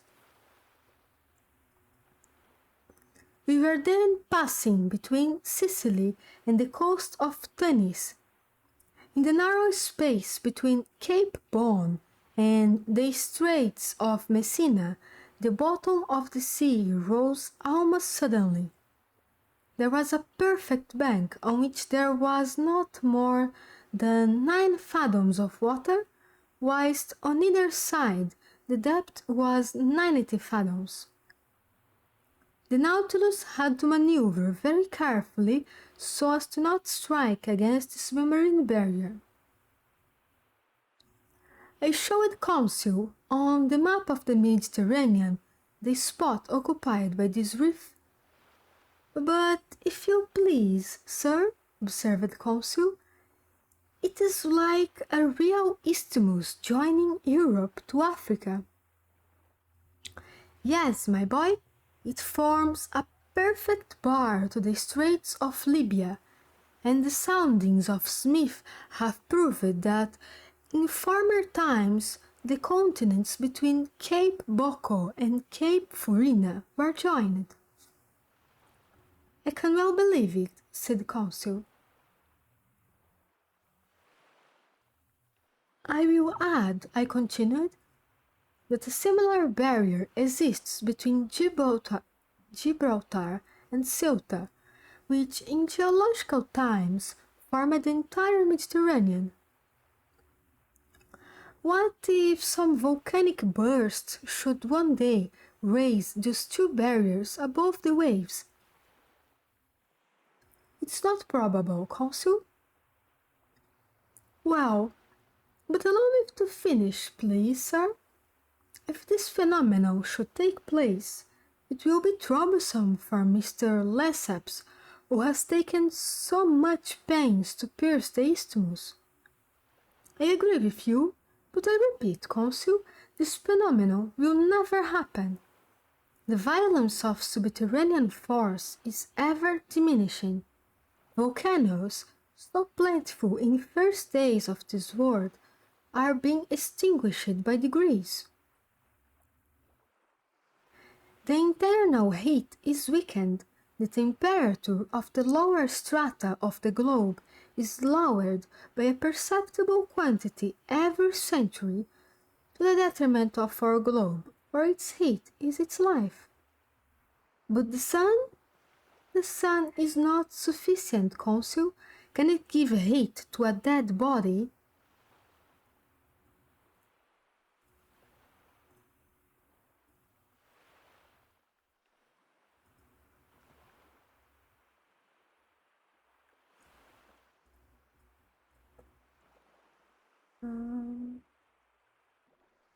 Not that I know of. Well, my friend, this earth will one day be that cold corpse. It will become uninhabitable and uninhabited like the moon, which has long since lost all its vital heat. In how many centuries? In some hundreds of thousands of years, my boy. Then, said Conseil, we shall have time to finish our journey. That is, if Ned Land does not interfere with it. And Conseil, reassured, returned to the study of the bank, which the Nautilus was skirting at a moderate speed.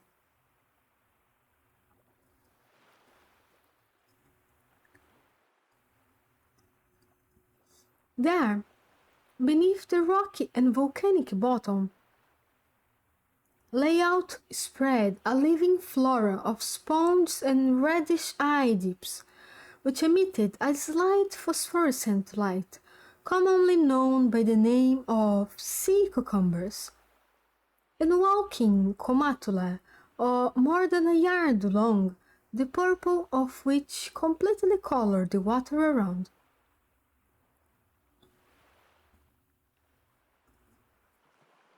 The Nautilus, having now passed the high bank in the Libyan Straits, returned to the deep waters and its accustomed speed.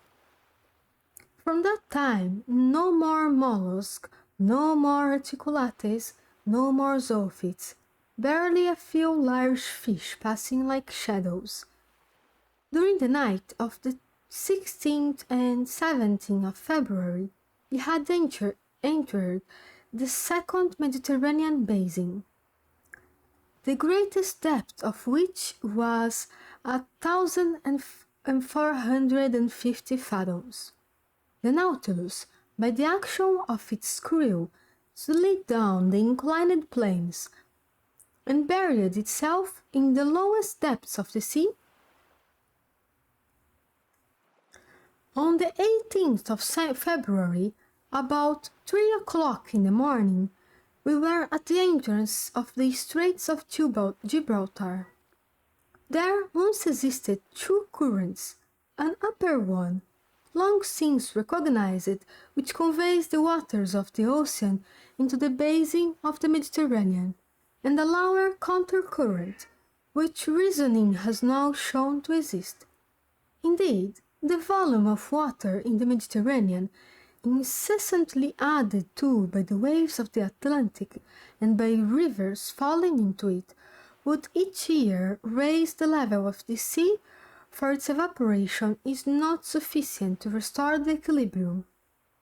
As it is not so, we must necessarily admit the existence of an undercurrent which empties the basin of the Atlantic through the Straits of Gibraltar, the surplus waters of the Mediterranean. A fact indeed, and it was this counter current by which the Nautilus prolifted. Hey there, Banginet. How are you doing today? I remember you passed by here a few times before. We've not spoken much yet. I hope you're having a great day.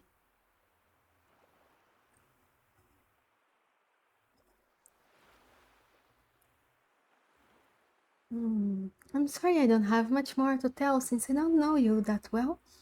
But there you go, pat pat.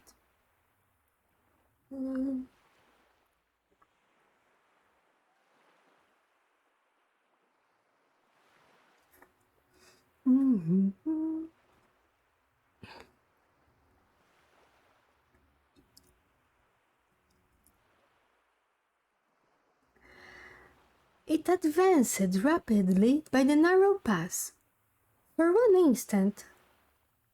Sorry, I don't speak English. Oh, that's bad. What language do you speak?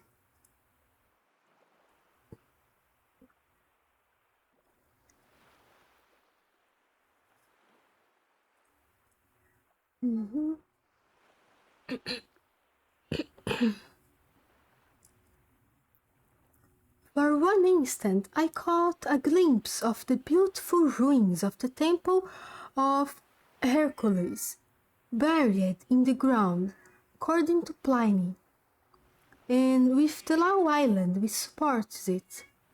And a few minutes later we were floating on the Atlantic. I use a translator. I am from Russia. Oh, I see.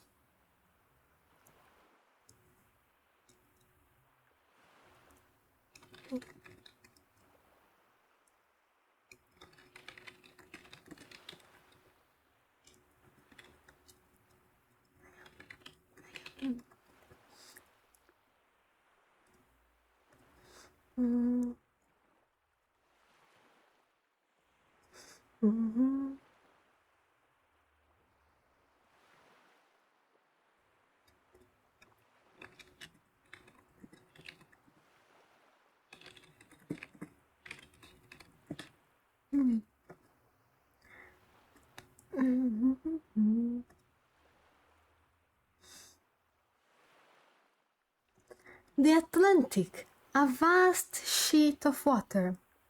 Yes, Chapter 8, the Vigo Bay. The Atlantic, a vast sheet of water whose superficial area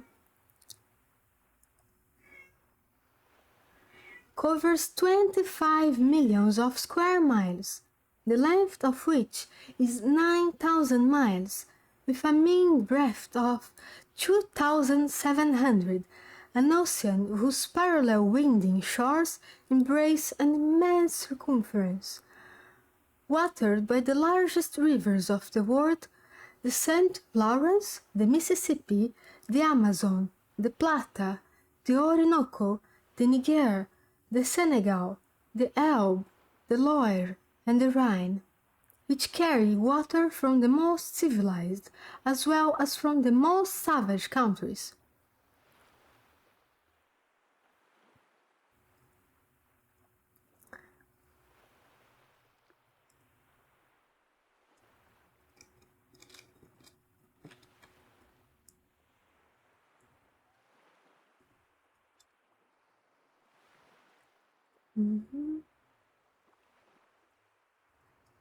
So there was a magnificent field of water, incessantly plowed by vessels of every nation, sheltered by the flags of every nation, and which terminates in those two terrible points so dreaded by mariners, Cape Horn and the Cape of Tempests.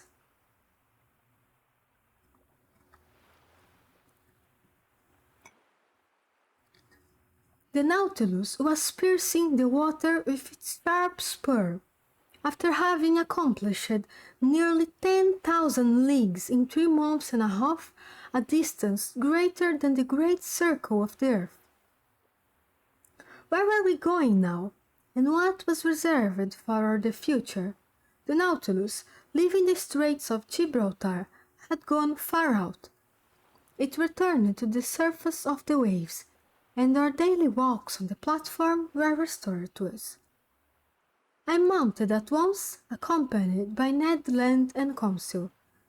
At a distance of about 12 miles, Cape St. Vincent was dimly to be seen, forming the southwestern point of the Spanish peninsula. A strong southerly gale was blowing. The sea was swollen and billowy. It made the Nautilus rock violently. It was almost impossible to keep one's footing on the platform, which the heavy rolls of the sea beat over every instant, so we descended after inhaling some mouthfuls of fresh water. I returned to my room, Conseil to his cabin, but the Canadian, with a preoccupied air, followed me. Our rapid passage across the Mediterranean had not allowed him to put his project into execution, and he could not help showing his disappointment. When the door of my room was shut, he sat down and looked at me silently. "Friend Ned," said I understand you, but you cannot reproach yourself to have attempted to leave the Nautilus. Under the circumstances would have been folly." Ned Land did not answer. His compressed lips and frowning brow showed with him the violent possession this fixed idea had taken in his mind. "Let us see," I continued. "We need not despair yet. We are going up the coast of Portugal again. France and England are not far off, where we can easily find refuge. Now, if the Nautilus, on leaving the Straits of Gibraltar, had gone to the south, if it had carried us towards regions where there were no continents, I should share her uneasiness. But we now know that Captain Nemo does not fly from civilized seas, and in some days I think you can act with security." Ned Land still looked at me fixedly. At length his fixed lips parted, and he said, "It is for tonight."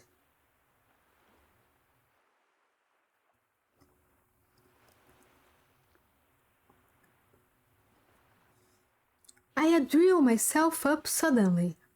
I was, I admit, a little prepared for this communication.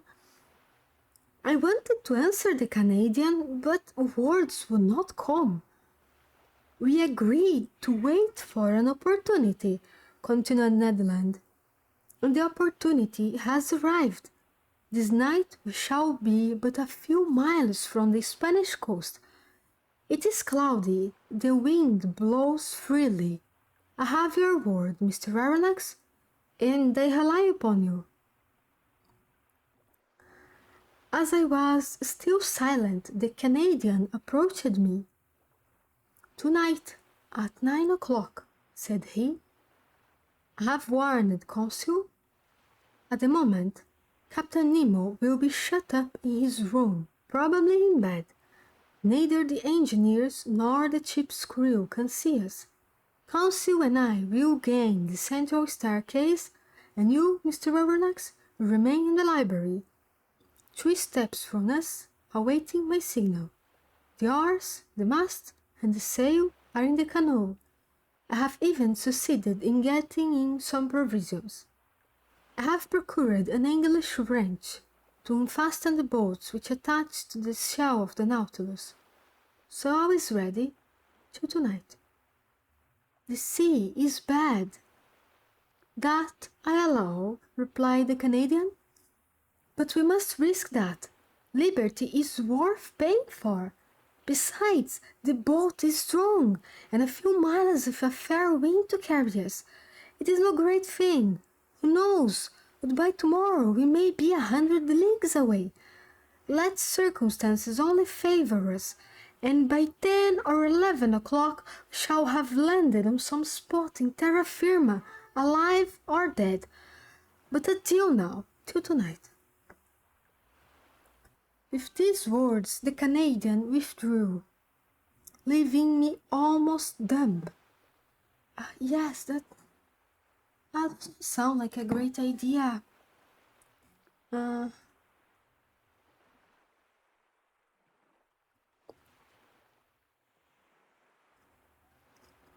Hopefully they will at least come alive from that.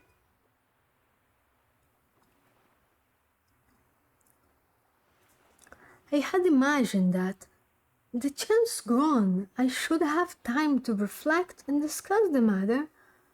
My obstinate companion had given me no time, and after all, what could I have said to him? Ned Land was perfectly right. There was almost the opportunity to profit by. Could I retract my word and take upon myself the responsibility of compromising the future of my companions? Tomorrow Captain Nemo might take us far from our land. At that moment, a rather loud hissing told me that the reservoirs were filling and that the Nautilus was sinking under the waves of the Atlantic. A sad day I passed between the desire of regaining my liberty of action and of abandoning the wonderful Nautilus and leaving my submarine studies incomplete. What dreadful hours I passed thus! Sometimes seeing myself and my companions safely landed, sometimes wishing, in spite of my reason, that some unforeseen circumstances would prevent the realization of Ned Land's project. Twice I went to the saloon. I wished to consult the compass. I wished to see if the direction the Nautilus was taking was bringing us nearer or taking us farther from the coast. But no, the loud Nautilus kept in Portuguese waters. I must therefore take my part and prepare for flight. My luggage was not heavy, my notes nothing more. As for Captain Nemo, I asked myself what he would think of our escape, what trouble, what wrong it might cause him, and what he might do in case of its discovery or failure. Certainly I had no cause to complain of him. On the contrary, never was hospitality freer than his. In leaving him I could not be taxed with ingratitude. No oath bound us to him. It was on the strength of circumstances we relied, and not upon our word, to fix us forever. I had not seen the captain since our visit to the island of Santorin. Would chance bring me to his presence before our departure? I wished it, and I feared it at the same time. I listened if I could hear him walking in the room contiguous to mine. No sound reached to my ear. I felt an unbearable uneasiness. This day of waiting seemed eternal. Hours struck too slowly to pace with my impatience. My dinner was served in my room, as usual. I ate but little. I was too preoccupied. I left the table at 7 o'clock. 120 minutes, I counted them, still separated me from the moment which I was to join Ned Land. My agitation redoubled. My pulse beat violently. I could not remain quiet. I went and came, hoping to calm my troubled spirit by constant movement. The idea of failure in our bold enterprise was the least painful of my anxieties.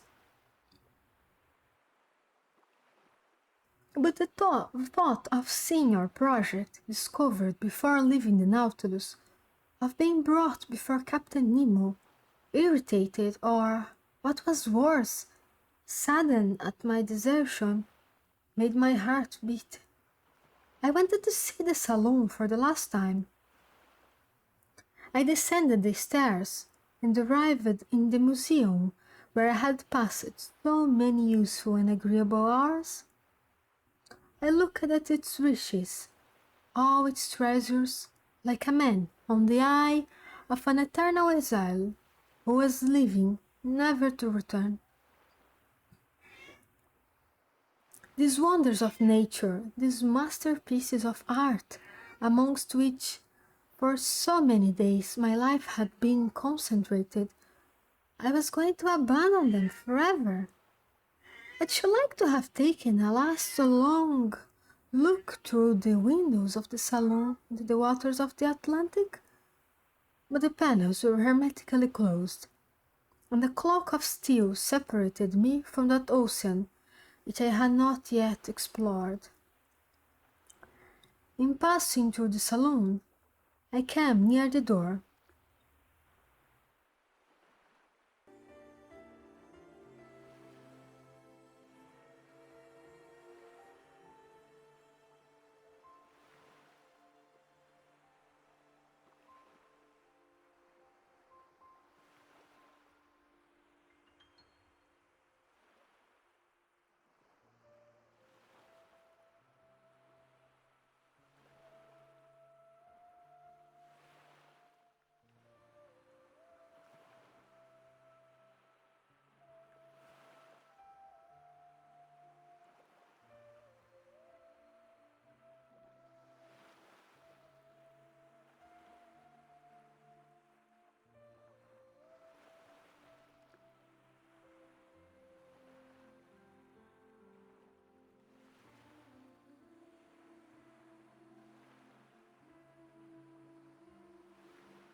Oh no, wrong.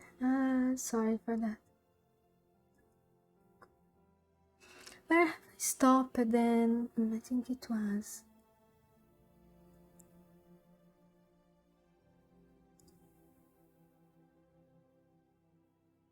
I returned to my room and clothed myself warmly. Sea boots, an otter-skin cap, a greatcoat of byssus lined with sealskin. I was ready. I was waiting.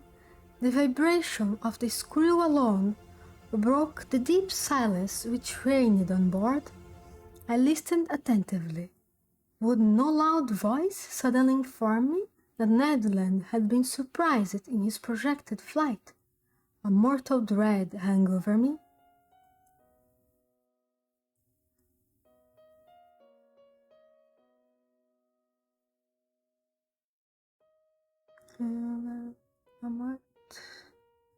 And I was vainly trying to regain my accustomed coolness.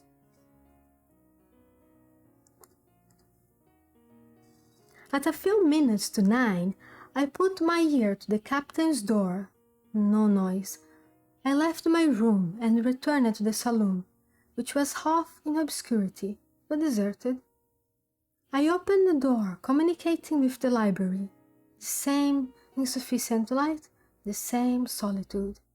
I placed myself near the door leading to the central staircase, and there waited for Ned Land's signal.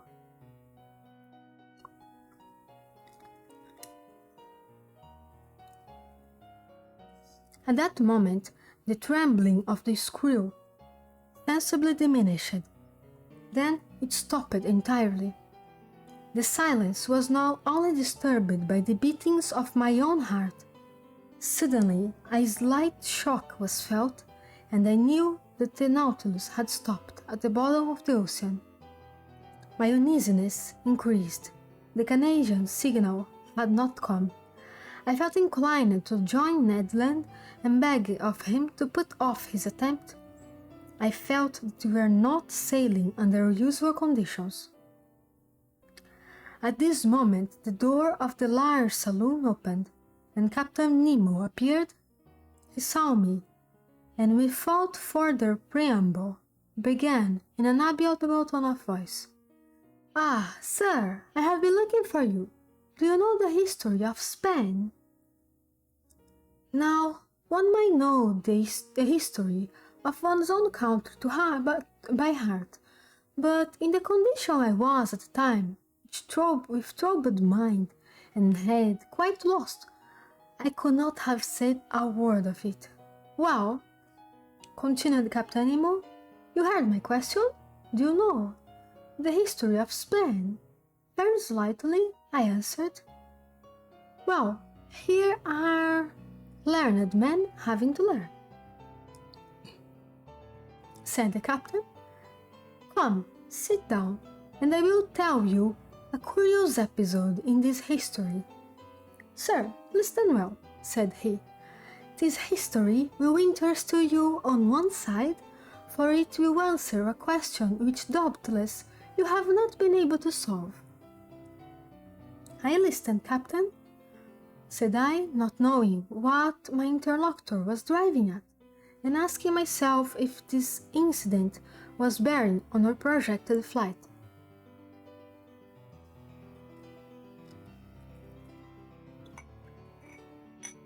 "Sir, if you have no objection, we will go back to 1702.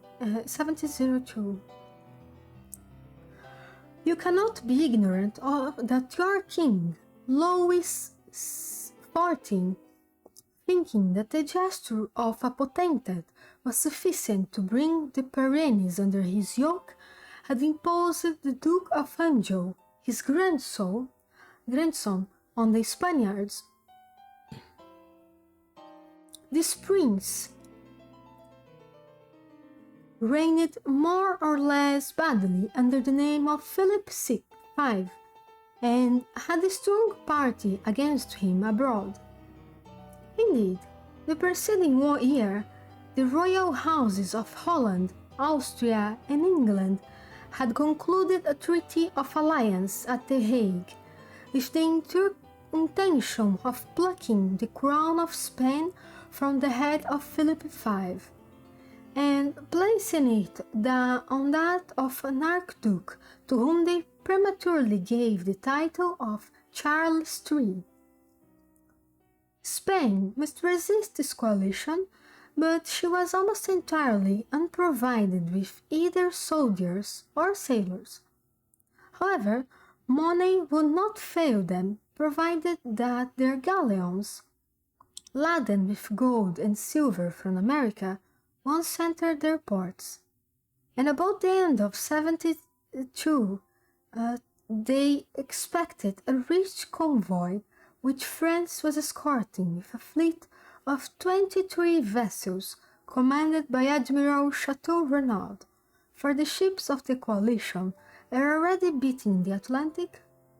The convoy was to go to Cadiz, but the admiral, hearing that an English fleet was cruising in those waters, resolved to make for a French port. The Spanish commanders of the convoy objected to this decision.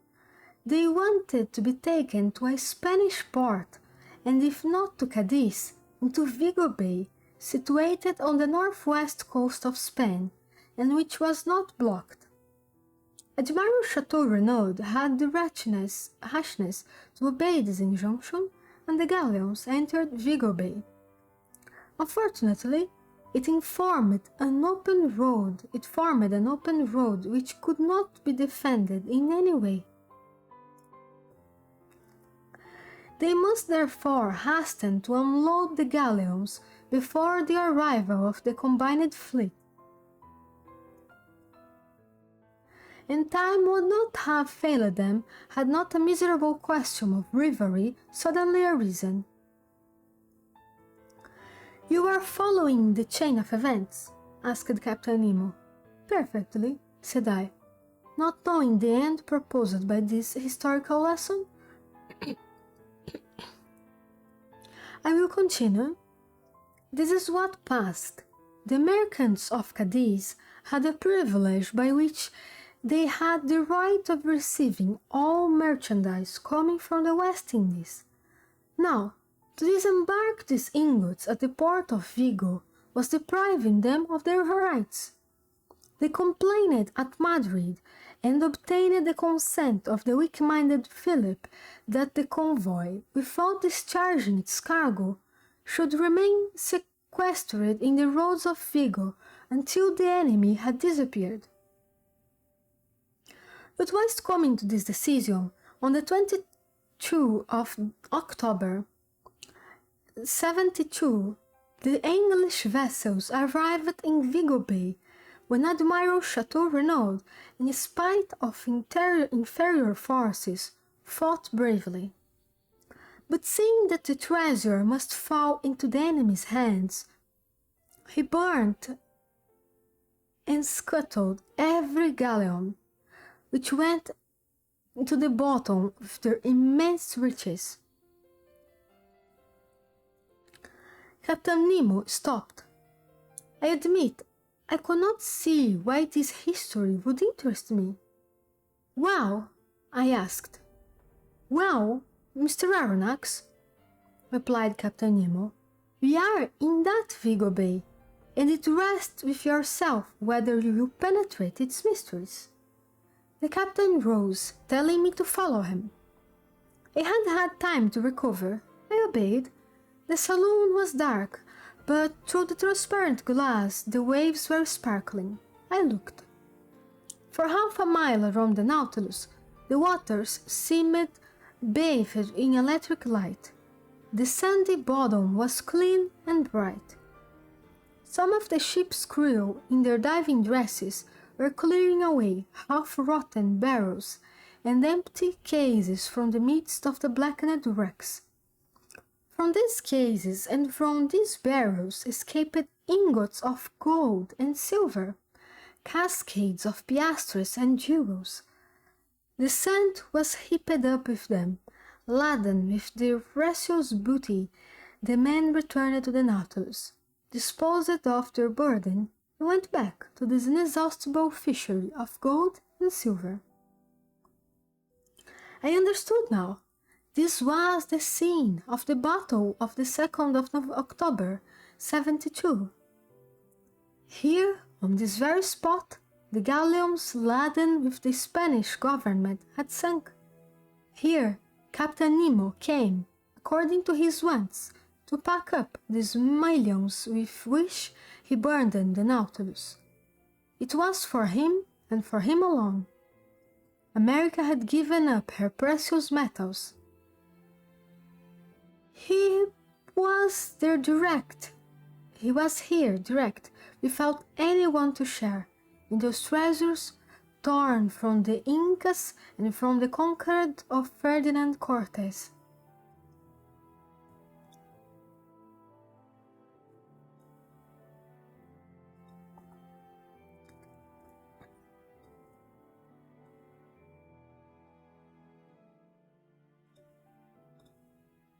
Did you know, sir, he asked, smiling, that the sea contained such riches? I knew, I answered, that they valued the money held in suspension in these waters at 2 millions. Doubtless, but to extract this money, the expense would be greater than the profit.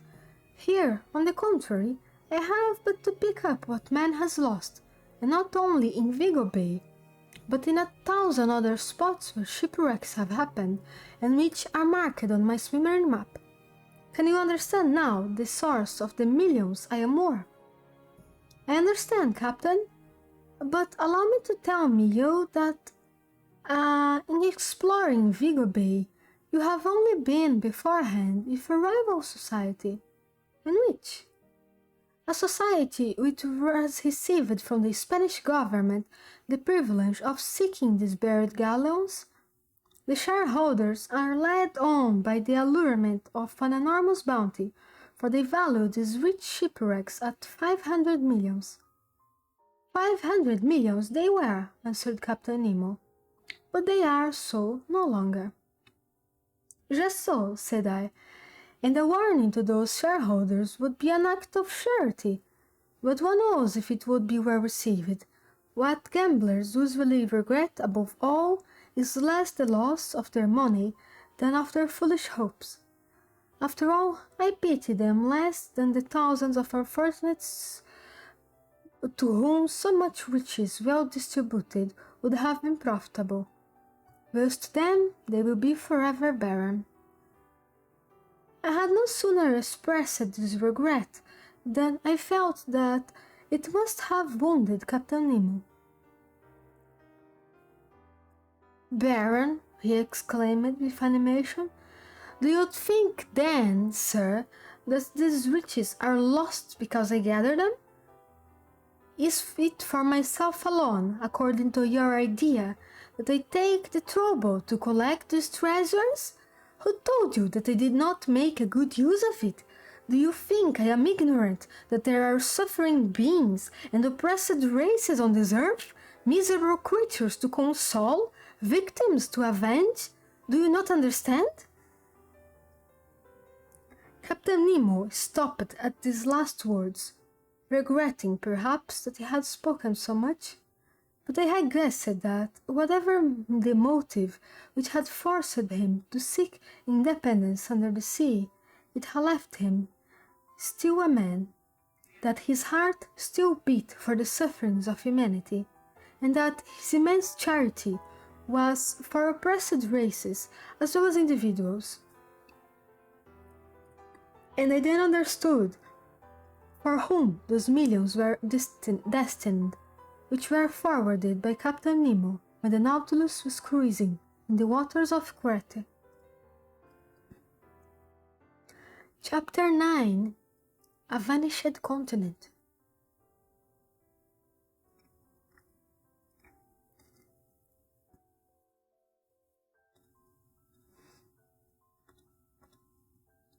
The next morning, the 9th of February, I saw the Canadian enter my room.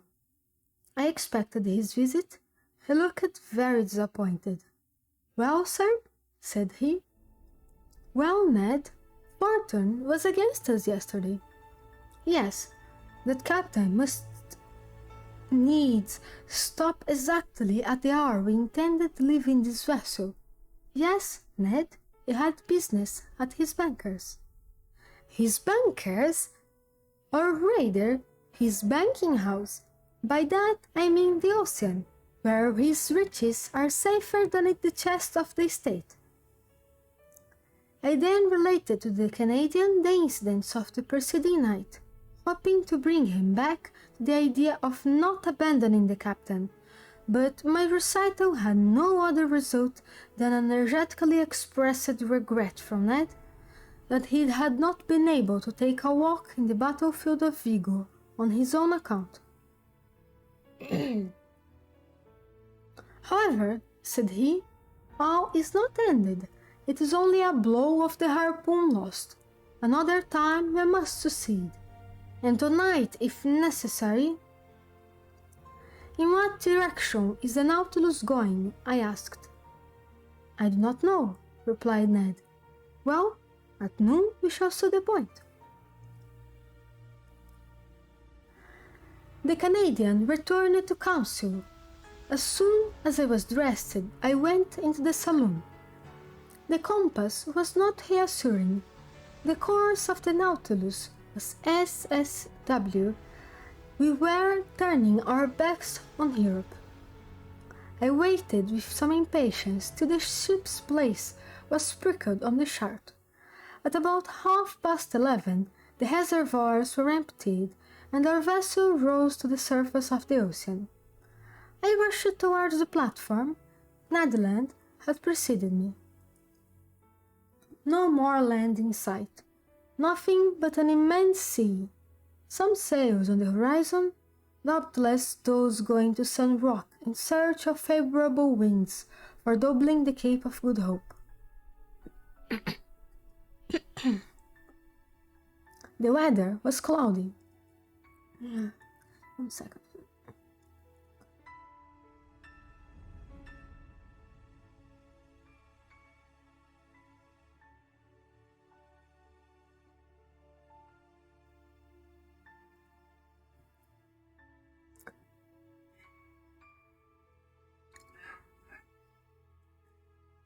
The weather was cloudy. A gale of wind was preparing. Ned raved and tried to pierce the cloudy horizon. He still hoped behind all that fog stretched the land he so longed for. At noon, the sun had showed itself for an instant. The second profited by this brightness to take its height. Then, the sea becoming more billowy, we descended, and the panel closed. An hour after, upon consulting the chart, I saw the position of the Nautilus was marked at 16 degrees 70 longitude and 33 degrees 22 latitude, at 150 leagues from the nearest coast. There was no means of flight, and I must leave you to imagine the rage of the Canadian, and I informed him of our situation. For myself, I was not particularly sorry. I felt lightened of the road which had oppressed me, and was able to return with some degree of calmness to my accustomed work. That night, about 11 o'clock, I received a most unexpected visit from Captain Nemo. He asked me, very graciously, if I felt fatigued from my watch of the preceding night. I answered in a negative. Then, Mr. Aronnax, I propose a curious excursion. Propose, Captain? You have hitherto only visited swimming depths by daylight, under the brightness of the sun. Would it suit you to see them in the darkness of the night? Most willingly. I warn you, the way will be tiring. We shall have far to walk and must climb a mountain. The roads are not well kept. What you say, Captain? Only heightens my curiosity. I am ready to follow you. Come then, sir, we will put on our diving dresses. Arrived at the robing room, I saw that neither my companions nor any of the ship's crew were to follow us on this excursion, Captain Nemo had not even proposed my taking with me either Ned or Conseil. In a few moments we had put on our diving dresses. They placed on our backs the reservoirs, abundantly filled with air, but no electric lamps were prepared. I called the captain's attention to the fact. "They will be useless," he replied. I thought I had not heard right, but I could not repeat my observation, for the captain's head had already disappeared in its metal case. I finished harnessing myself, and I felt them put an iron-pointed stick into my hand, and some minutes later, after going through the usual form, we set foot on the bottom of the Atlantic at a depth of 150 fathoms.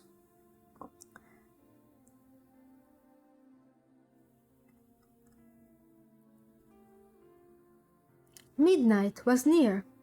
The waters were profoundly dark, but Captain Nemo pointed out in the distance a reddish spot, a sort of large light shining brilliantly, about 2 miles from the Nautilus.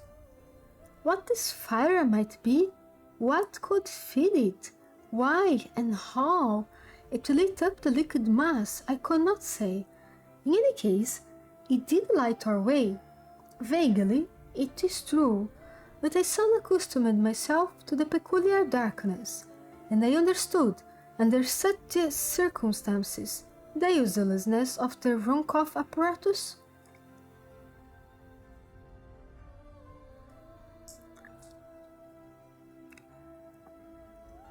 As we advanced, I heard a kind of pattering above my head, the noise redoubling, sometimes producing continual shower. I soon understood the cause. It was rain falling violently and crisping the surface of the waves. Instinctively, the thought flashed across my mind that I should be wet through by the water. In the midst of the water, I could not help laughing at the odd idea. But indeed, in the thick diving dress, the liquid element is no longer felt, and one only seems to be in an atmosphere somewhat denser than the terrestrial atmosphere, nothing more. After half an hour's walk, the soil became stony. Medusae, microscopic crustacea, and Penatulis lit it slightly with their phosphorescent gleam. I caught a glimpse of pieces of stone covered with millions of zoophytes and masses of seaweed. My feet often slipped upon this viscous carpet of seaweed, and without my iron-tipped stick I should have fallen more than once. In turning around, I could still see the whitish lantern of the Nautilus beginning to pale in the distance. But the rosy light which guided us increased and lit up the horizon. The presence of this fire under water puzzled me in the highest degree. Was it some electrical effulgence? Was I going towards a natural phenomenon as yet unknown to the savants of the earth? Or even, for this thought crossed my brain, had the hand of man aught to do with this conflagration? Had he fanned this flame? Was I to meet in these depths companions and friends of Captain Nemo, whom he was going to visit, and who, like him, led this strange existence? Should I find down there a whole colony of exiles, who, weary of the miseries of this earth, had sought and fought independence in the deep ocean? All these foolish and unreasonable ideas pursued me, and in this condition of overmind, overexcited by the succession of wonders continually passing before my eyes, I should not have been surprised to meet at the bottom of the sea one of those submarine towns of which Captain Nemo dreamed.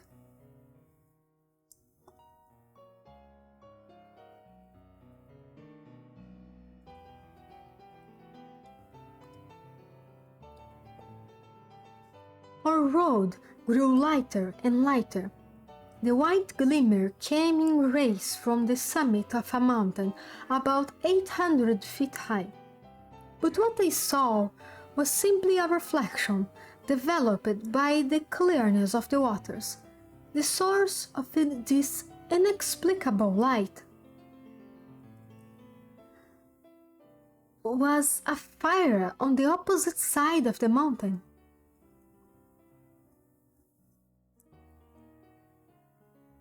In the midst of this stony maze, burrowing in the bottom of the Atlantic, Captain Nemo advanced without hesitation. He knew this very road. Doubtless, he had often traveled over it and could not lose himself.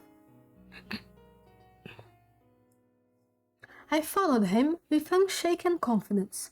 He seemed to me like a genie of the sea, and as he walked before me, I could not help admiring his stature, which was outlined in black on the luminous horizon.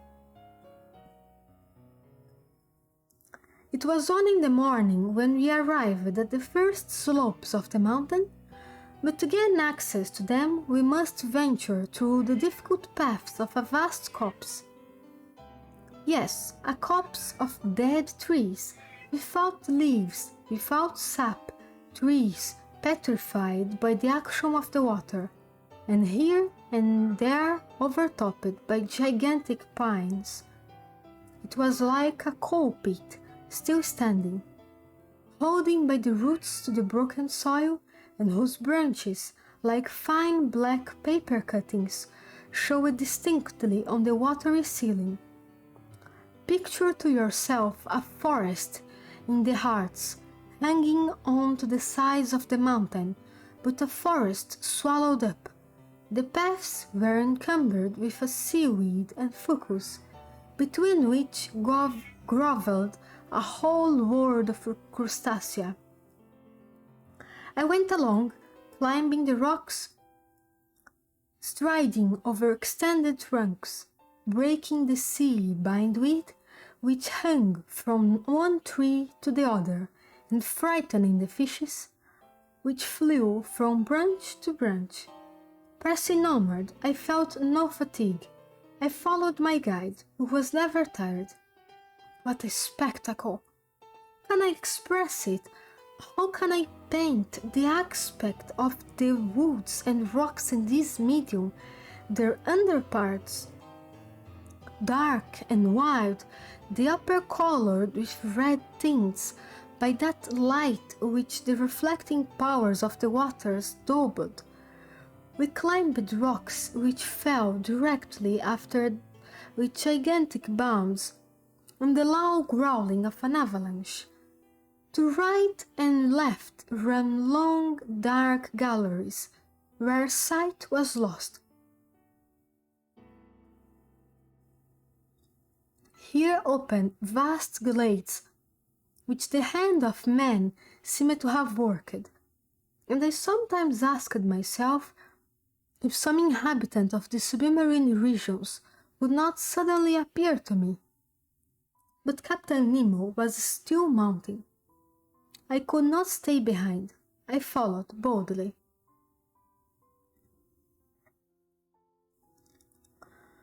My stick gave me good help. A false step would have been dangerous on the narrow passes sloping down on the sides of the gulfs, but I walked with firm step without feeling any giddiness. Now I jumped a crevice the depth of which would have made me hesitate had it been among the glaciers on the land. Now I venture on the unsteady trunk of a tree, thrown across from one abyss to the other, without looking under any feet, having only eyes to admire the wild sights of this region.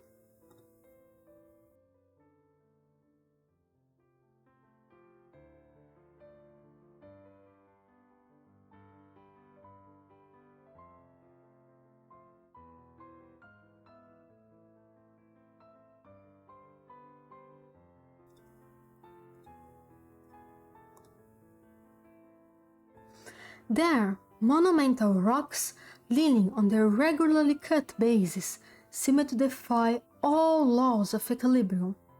From between their stony knees, trees sprang, like a jet under heavy pressure, and upheld others which upheld them.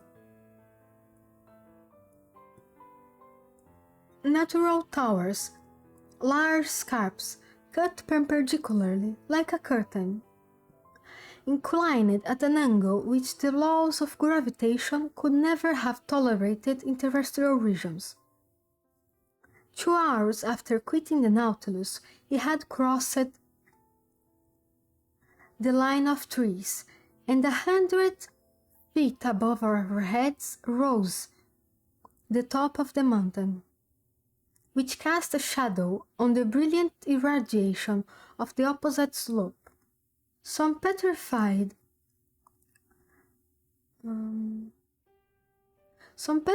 shrubs ran fantastically here and there.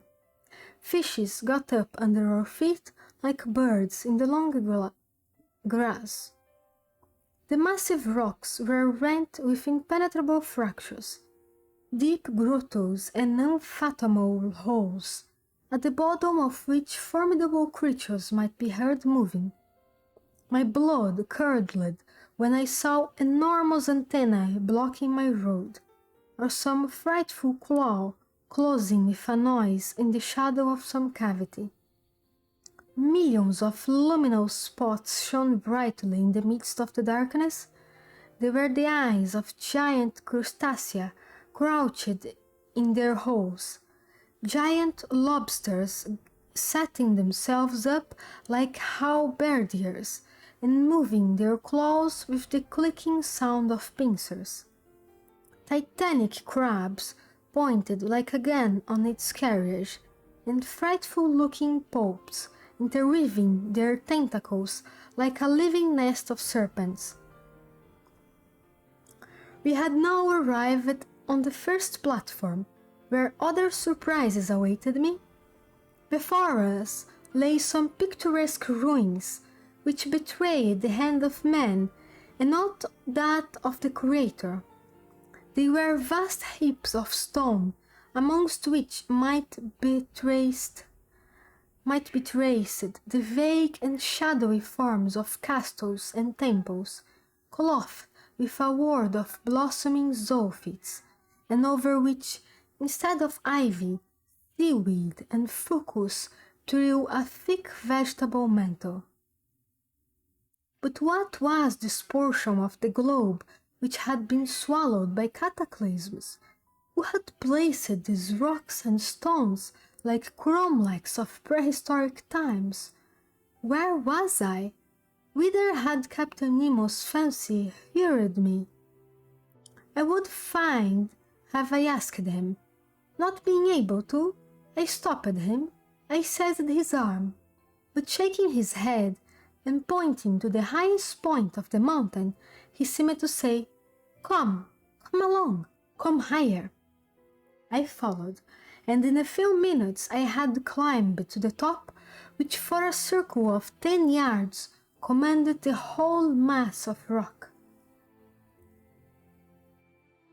I looked down the side we had just climbed. The mountain did not rise more than 700 or 800 feet above the level of the plain, but on the opposite side it commanded from twice that height the depths of this part of the Atlantic. My eyes ranged far over a large space lit by a violent fulguration. In fact, the mountain was a volcano. At 50 feet above the peak, in the midst of a rain of stones and scoriae, a large crater was vomiting forth torrents of lava which fell in a cascade of fire to the bosom of this liquid mass. Thus situated, this volcano lit the lower plain like an immense torch, even to the extreme limits of the horizon. I said that submarine crater threw up lava, but no flames. Flames require the oxygen of the air to feed upon and cannot be developed underwater, but streams of lava, having in themselves the principles of their incandescence, can attain a white heat, fight vigorously against the liquid element, and turn it into vapor by contact. Rapid currents bearing all these gases in diffusion in torrents of lava slid to the bottom of the ocean like an eruption of Vesuvius on another Torre del Greco. There, indeed, under my eyes, ruined, destroyed, lay a town, its roofs open to the sky, its temples fallen, its arches dislocated, its columns lying on the ground, from which one could still recognize the massive character of Tuscan architecture. Further on, some remains of a gigantic aqueduct. Here the high base of an acropolis, with the floating outline of a Parthenon.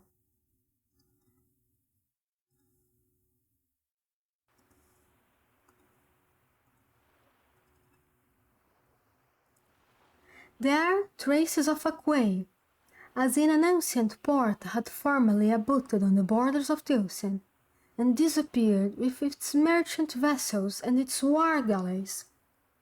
Further on again, long lines of sunken walls and broad deserted streets, a perfect Pompeii escaped beneath the waters. Such was the sight that Captain Nemo brought before my eyes. Where was I? Where was I? I must know, at any cost. I tried to speak, but Captain Nemo stopped me by a gesture, and picking up a piece of chalk stone, advanced to a rock of black basalt and traced one word: Atlantis. What a light shot through my mind! Atlantis, the ancient metropolis of Theopompus, the Atlantis of Plato, that continent denied by Origen, Jamblichus, D'Anville, Maltebron, and Humboldt, who placed its disappearance amongst the legendary tales admitted by Posidonius, Pliny, Ammianus, Marcellinus, Tertullian, Engel, Buffon, and Avezac. I had it there now, before my eyes, bearing upon it the exceptional testimony of its catastrophe. The region thus engulfed was beyond Europe, Asia, and Libya, beyond the columns of Hercules, where those powerful people, the Atlantides, lived, against whom the first wars of ancient Greece were waged.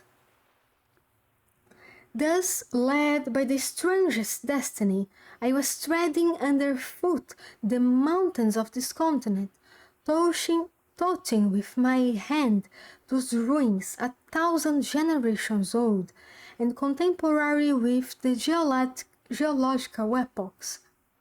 I was walking on the very spot where the contemporaries of the first men had walked. Whilst I was trying to fix in my mind every detail of this grand landscape, Captain Nemo remained motionless, as if petrified in mute ecstasy, leaning on a mossy stone. Was he dreaming of those generations long since disappeared? Was he asking them the secret of human destiny? Was it here this strange man came to steep himself in historical recollections and live again this ancient life? He who wanted no modern one. What would I not have given to know his thoughts, to share them, to understand them? We remained for an hour at this place, contemplating the vast plain under the brightness of the lava, which was sometimes wonderfully intense. Rapid tremblings ran along the mountains caused by internal bubblings. Deep noises, distinctly transmitted through the liquid medium, were echoed with majestic grandeur. At this moment the moon appeared through the mass of waters and threw her pale rays on the buried continent. It was but a gleam, but what an indescribable effect! The captain rose, cast one last look at the immense plain, and then made me follow him. We descended the mountain rapidly, and the mineral forest once past, I saw the lantern of the Nautilus shining like a star. The captain walked straight to it, and we got on board as the first rays of light whitened the surface of the ocean.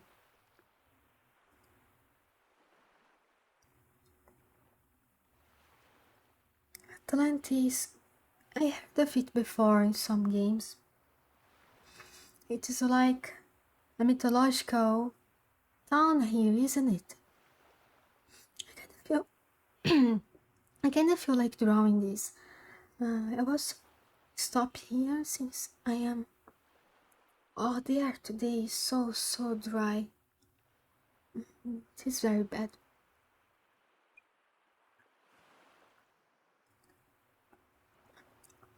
I think I'll draw this scene. It looks quite interesting. Let's see. What is it described as? Parthenon. Tuscan architecture. I'm not sure how Tuscan architecture looks like. But let's see here.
Let me.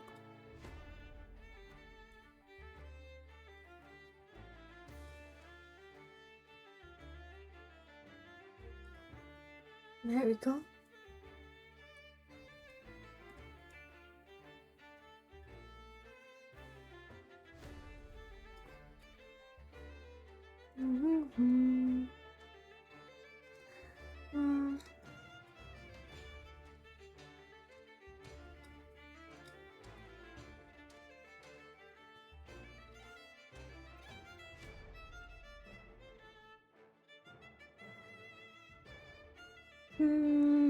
See, I think I'll start drawing with red. First I draw. Let me just check. What does Tuscan architecture look like? Luminel, what does Tuscan architecture look like?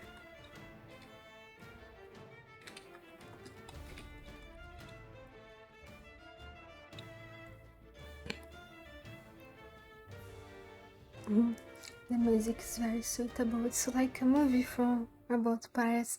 Ah, yes. Maybe one day I'll tell you all about all my adventures in Aurion, but I'm quite enjoying resting a little here.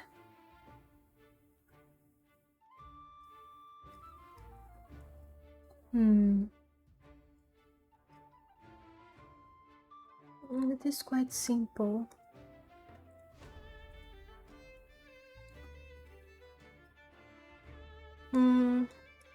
Red, yes, red. Though it's kind of darkish, brownish. This is inside the sea. Cover this first.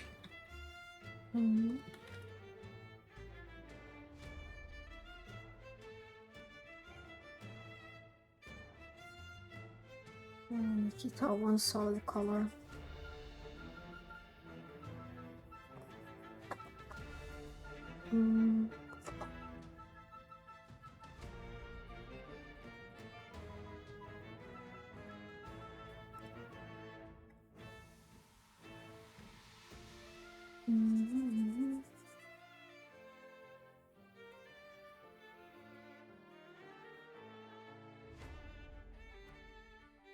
Hello, lady, how are you doing?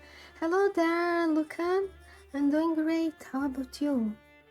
Just finished reading. For now, I'm going to draw a scene from the last chapter. The air here is very dry today. It's very hard to keep talking for too long. I wanted to do a little longer, but I will draw a scene instead. I'm great. Oh, that's good. It's nice. Let me see something.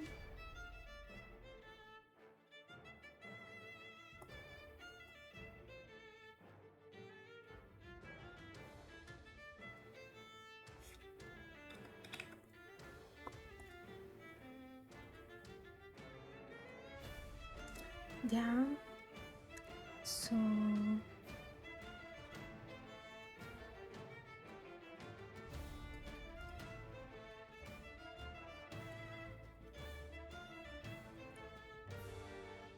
I like movies and cartoons about pirates, for example, One Piece.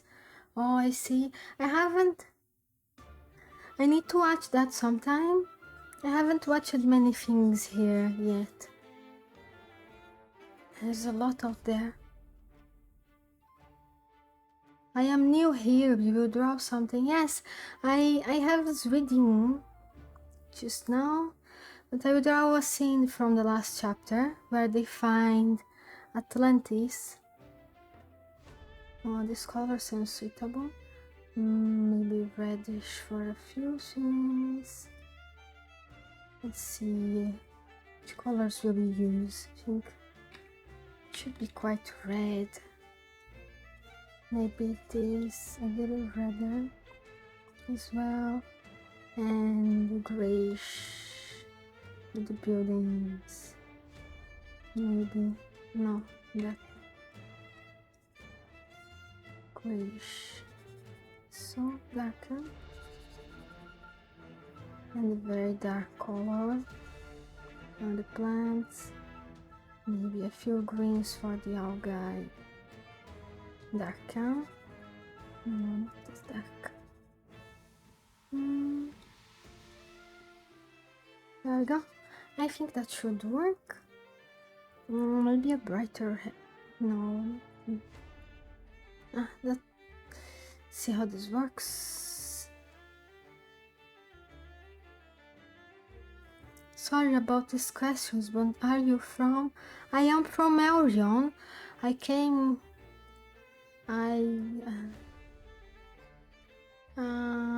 here from... I'm not so sure myself, it was such a chaotic event. But I am not from Earth.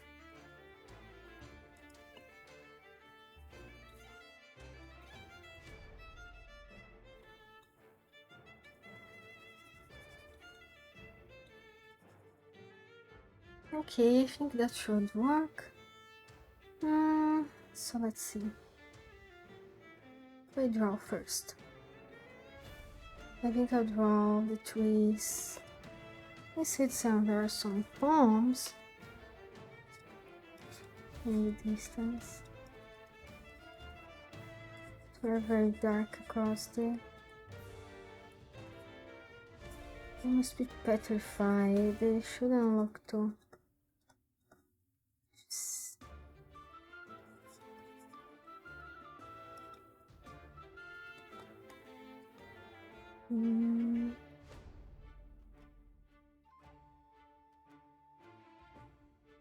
Hello there, welcome. Also,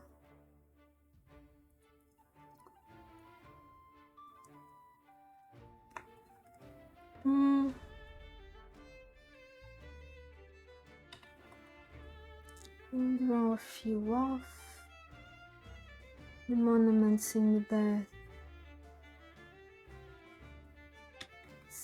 does that look like again? Mm-hmm.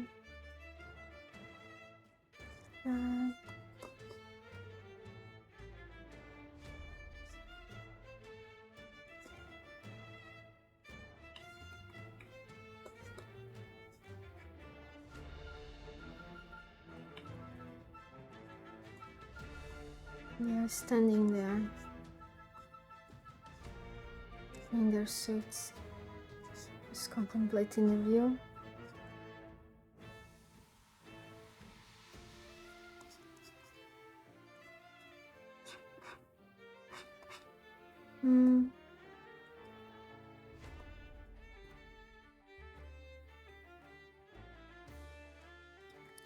This needs to be darker still.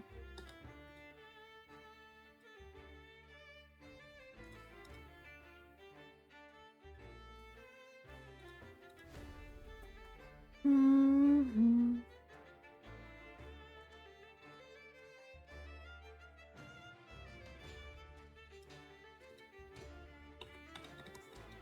Mm.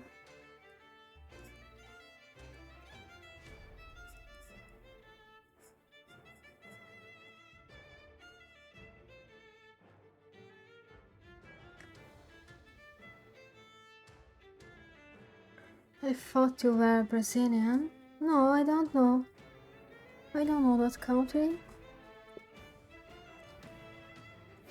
Mm-hmm. I was born in a little island in Réunion.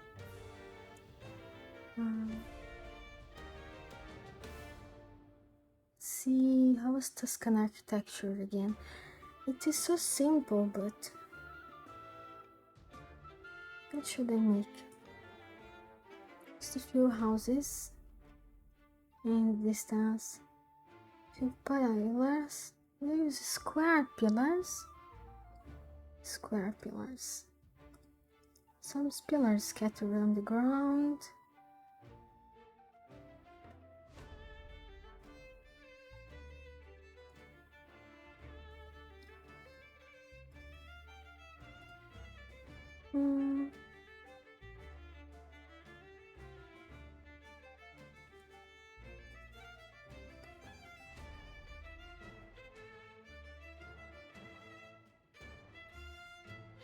Quite broken. Full of seaweed. I'll move this to the side.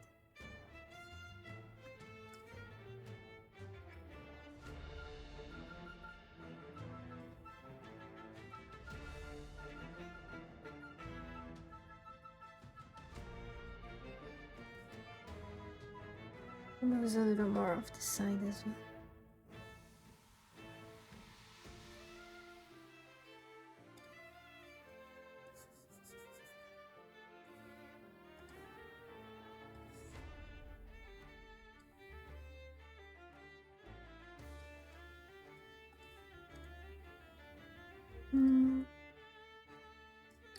Pirates of the Caribbean, Sinbad, Captain Blood's Odyssey, Treasure Planet. Oh, I see, that's a lot of things.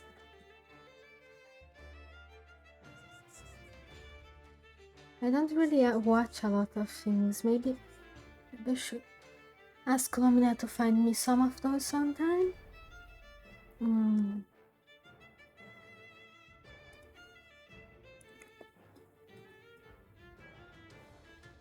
They sound fun though.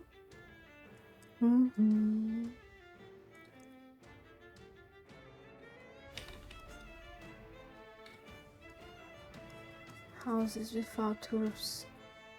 This is some wrecked houses.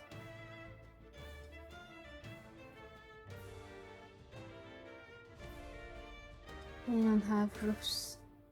They're just kinda some walls rambling.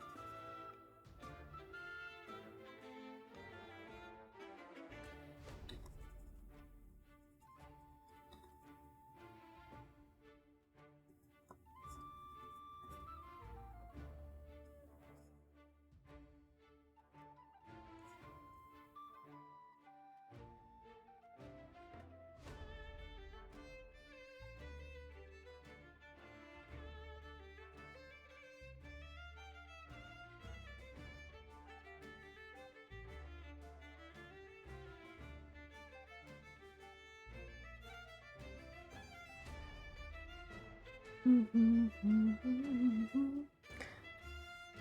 feel like this is too small. This is too small to draw everything.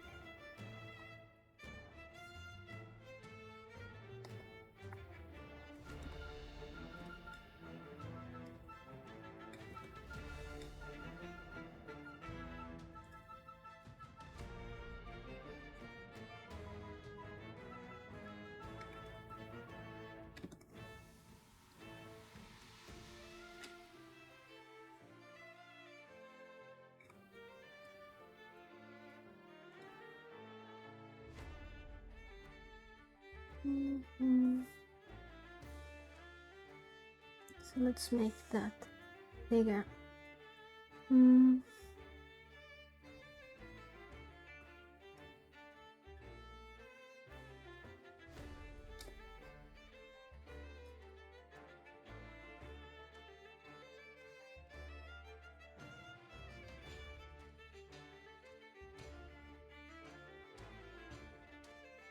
Put this on the side.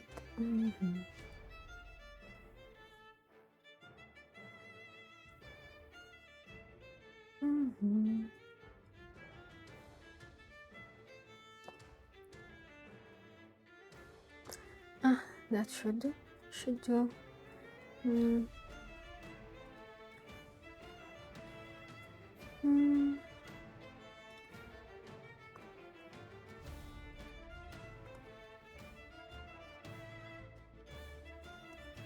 There was one of those somewhere.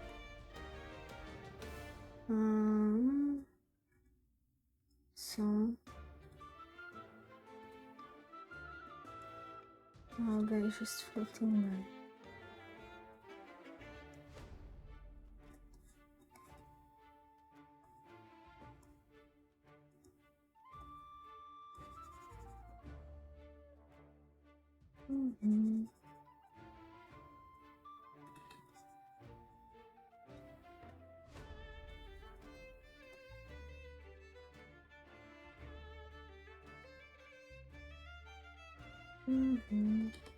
This is still not quite right.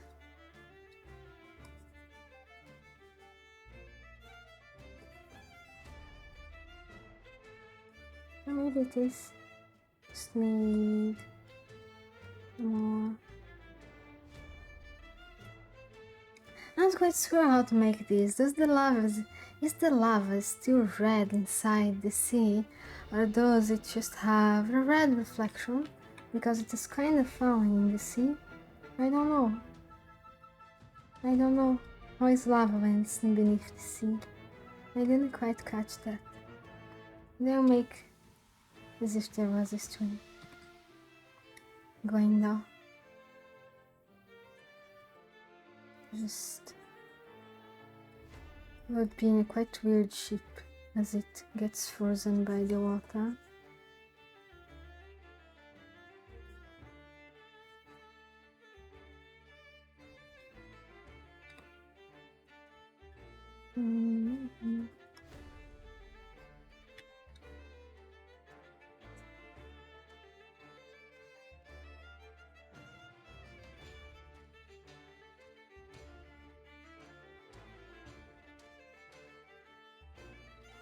I suppose there's a lot of black rocks over it. Well, that's right, he had the rock up there too.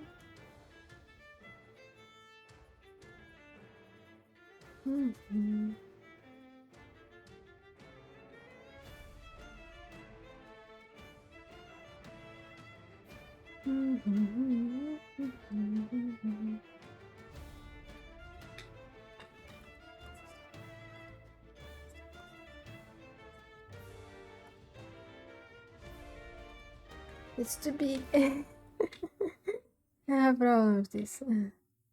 Too big.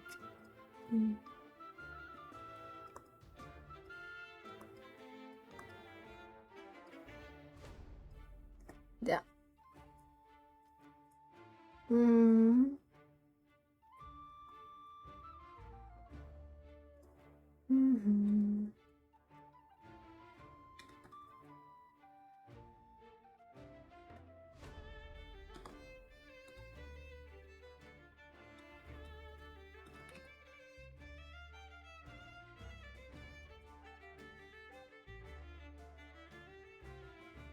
Now we take this out of here.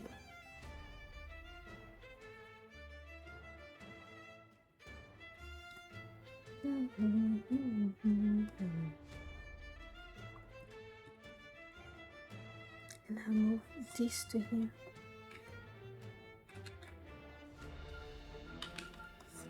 Just a silhouette of one of those trees.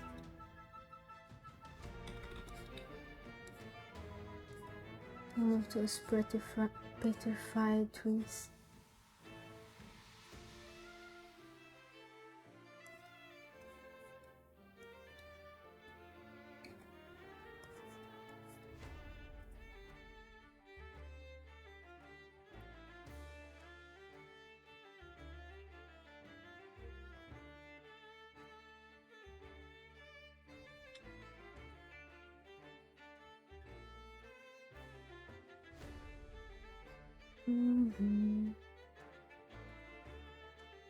Sen niye gizli vakna pipi?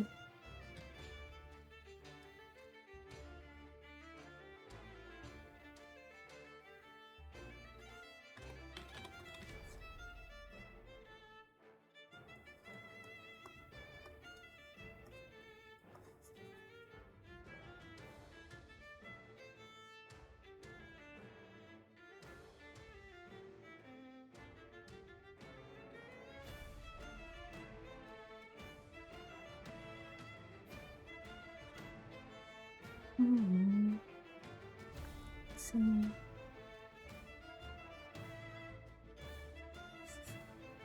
naked over there.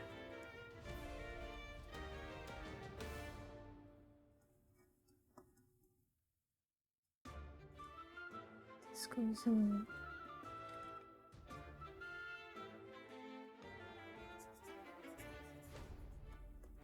And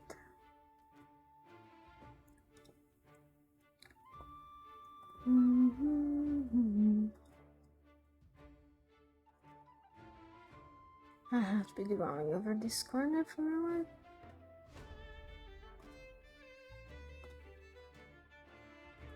So,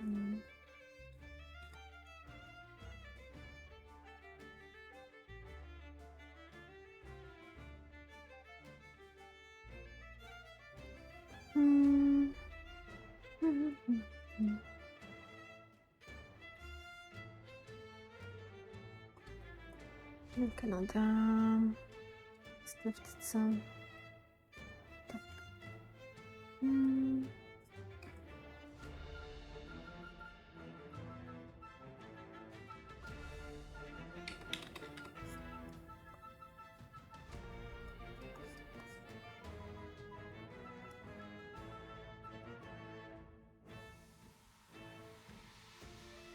maybe I should make all of these even darker. I think you could hardly see anything outside of his writing.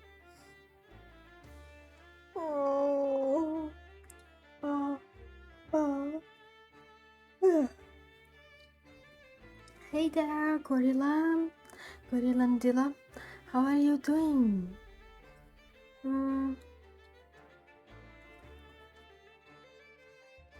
Maybe just compensate with the lightning afterwards. Because it's the night, they can't see hardly anything outside of the reddish reflection.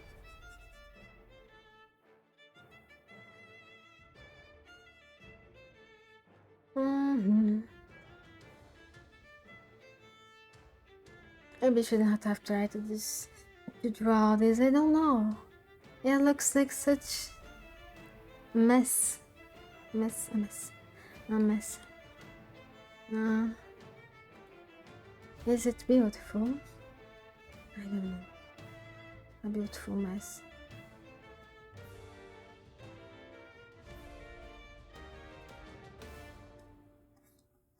So, better of the corals and stuff. What color do I make them?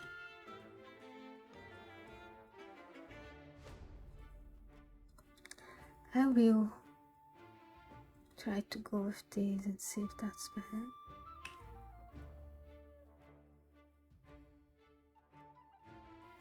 Everything will have this reddish.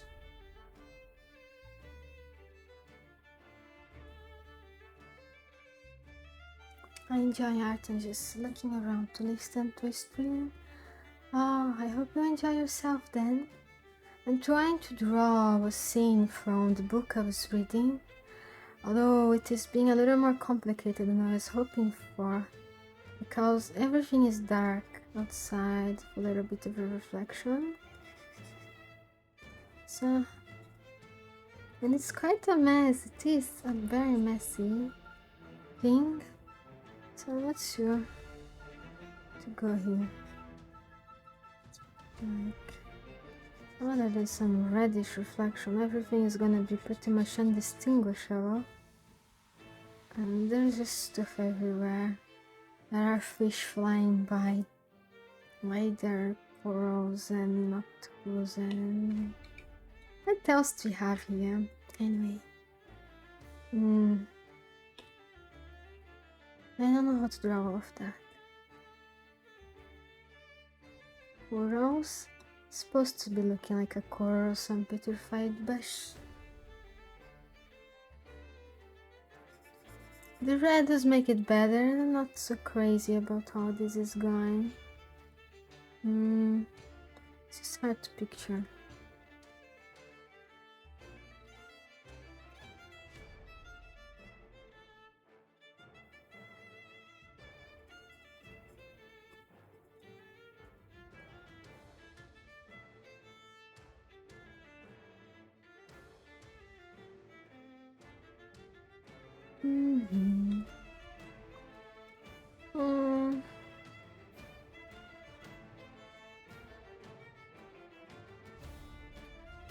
This looks like shit. I am sorry for their description. This looks like shit. I'll make everything black. How about that? Everything is black. Problem solved with the colors. Some fish passing by. Oh.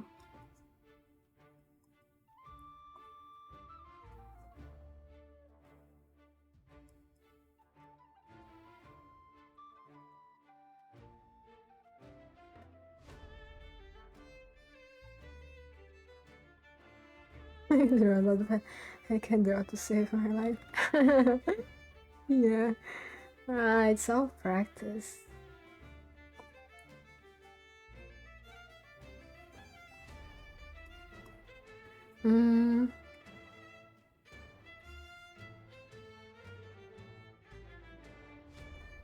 Everything will be black, except for the red reflection. I'll just get rid of this. This is distracting me. Where is it?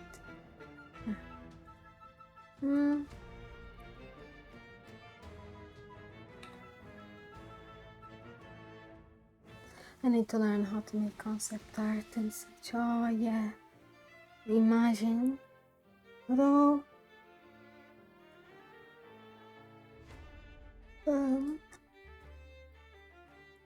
concept art seems sometimes more about the colors.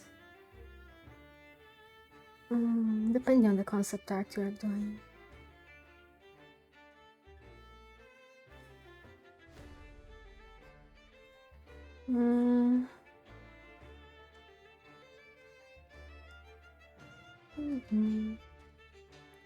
This one goes away too.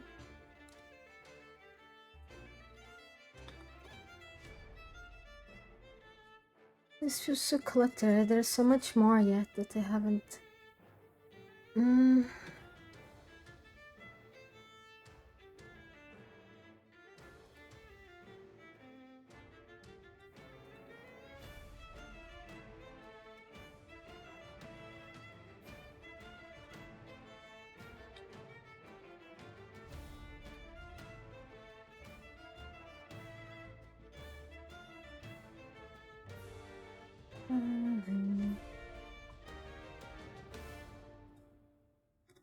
Let's start that over this.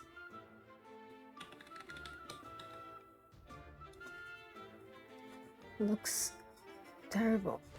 This looks like shit.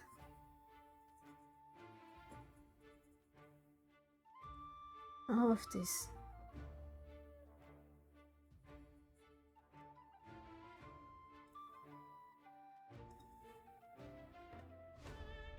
I like the corals. They're not too bad. A few more of those.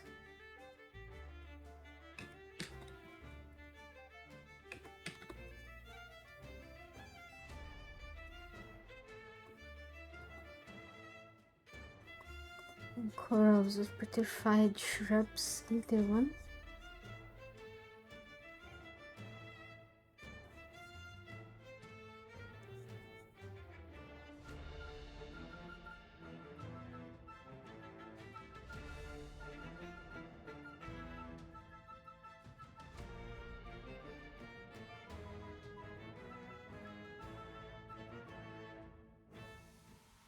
Yes, this one's a petrified shrub now. I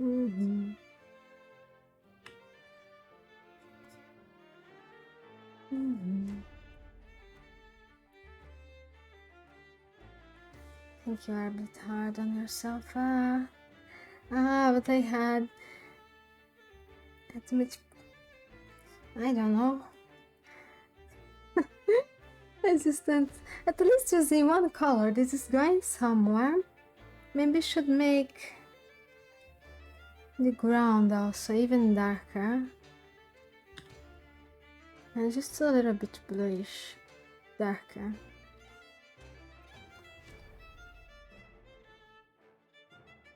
Maybe too dark. A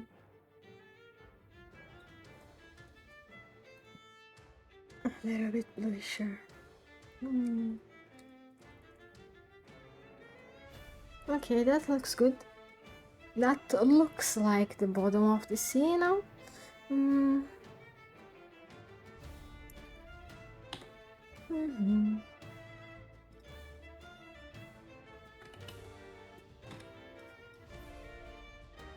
Just to rock he's standing behind.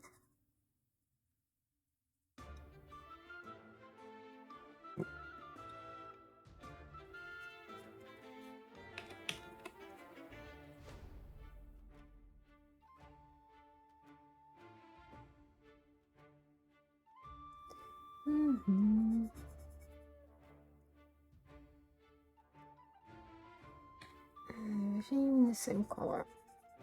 Everything is gonna be dark and red.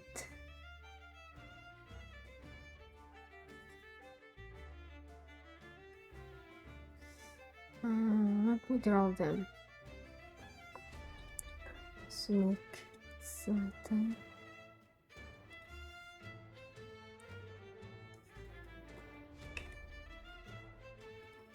How is it today?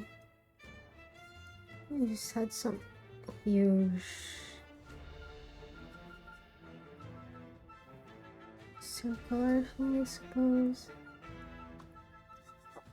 And they're wearing a soft suit of rubber.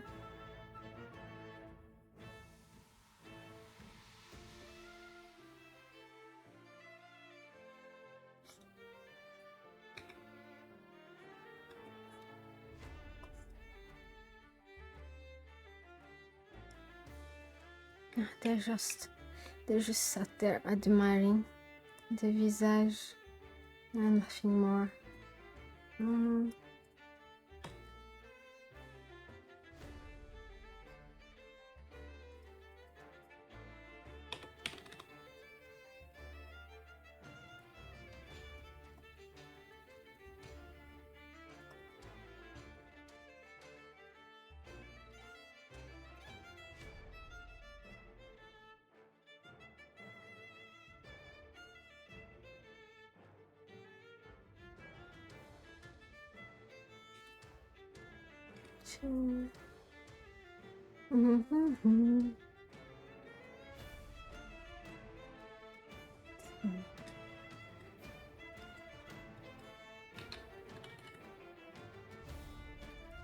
This looks better than before.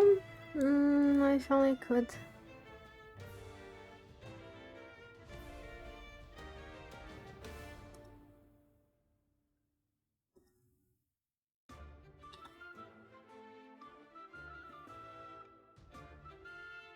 I finally could make out how to make the thing they're looking at.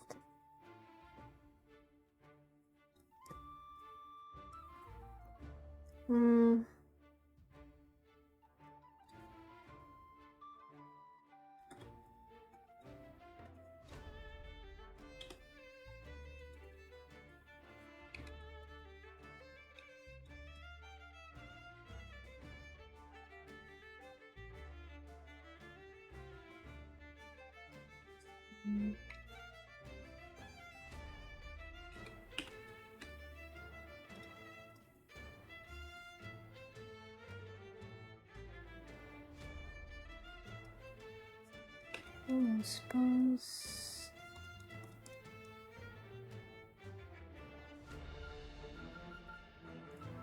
Wait, do we have? You can say whatever you like. Mm-hmm.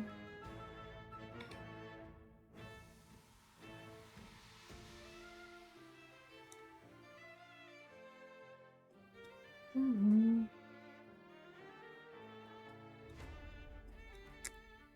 Mm-hmm.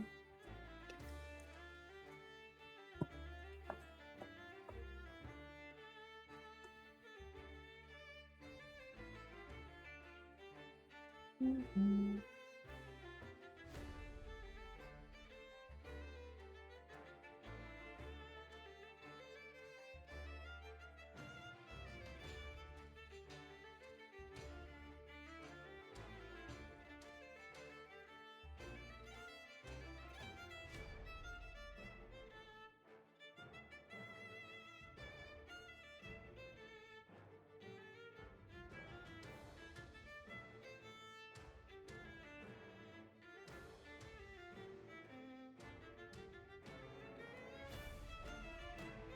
Mm-hmm.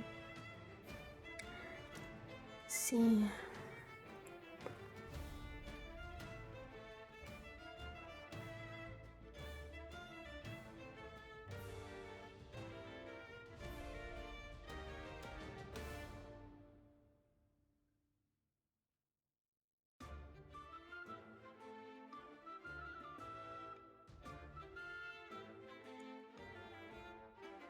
Mm-hmm.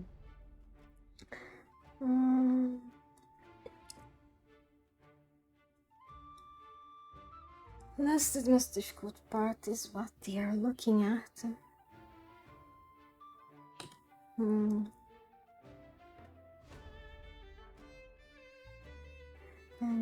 your job, beautiful. Thank you. Although I wouldn't exactly call this a masterpiece, but getting there.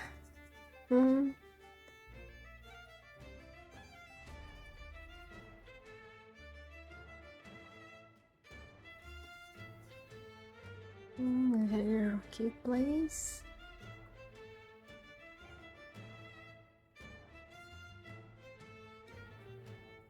Mm-hmm.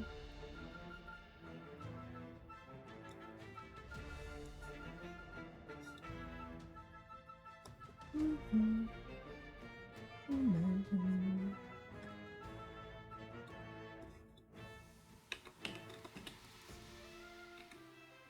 Let me try.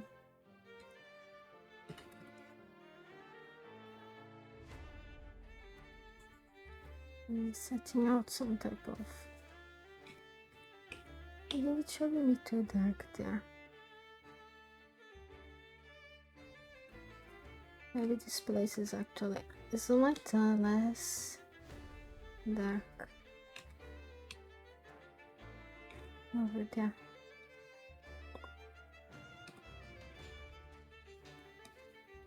Just a little.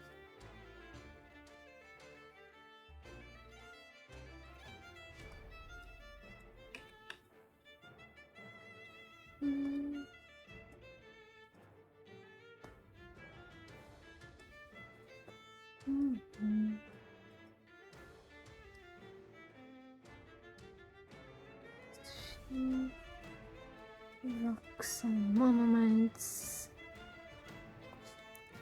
And seaweed growing. I need to put a lot more detail into this.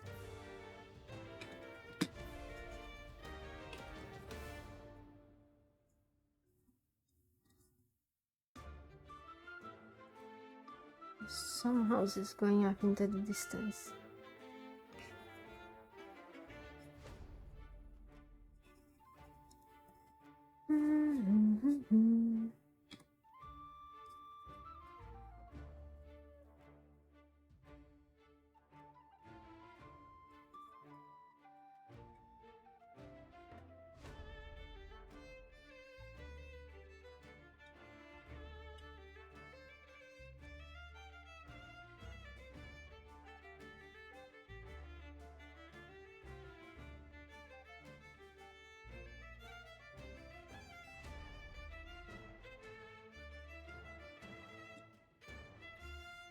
Bird pillars.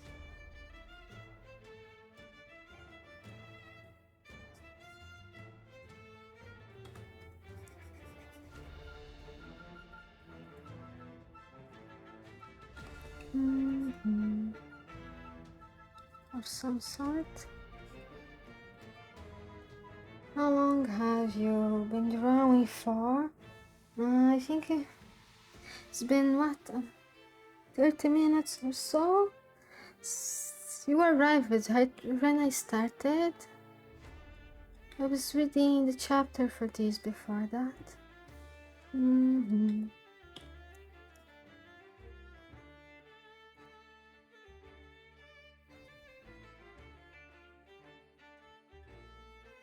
Broken pillars. Some more seaweed. There's seaweed everywhere. I should just fill this with seaweed and call it a day. How is the seaweed even good? I suppose there shouldn't be too hot here. I didn't mention it is very hot.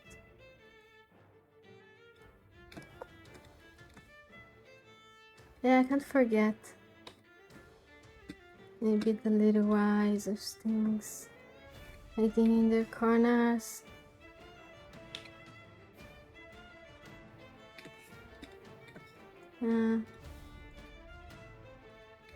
The crawly eyes.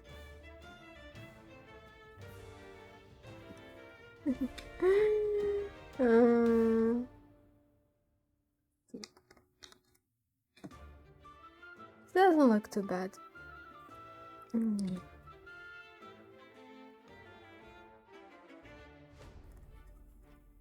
Right, these. The monument, stone monument that's there.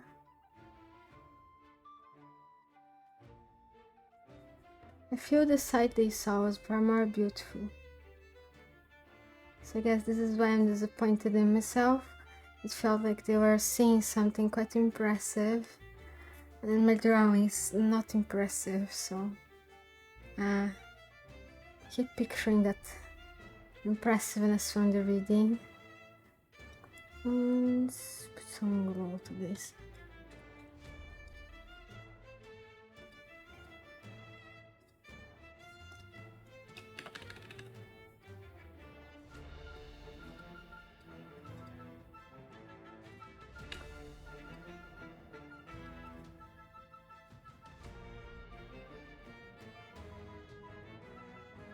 And also a little brighter.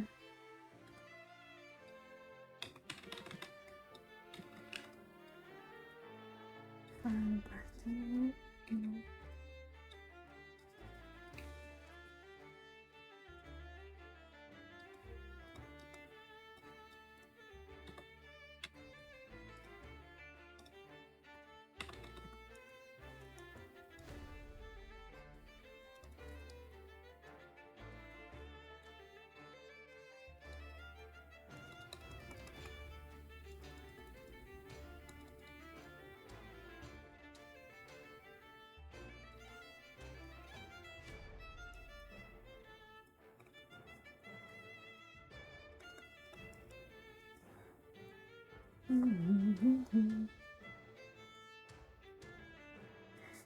Hey there, how are you doing?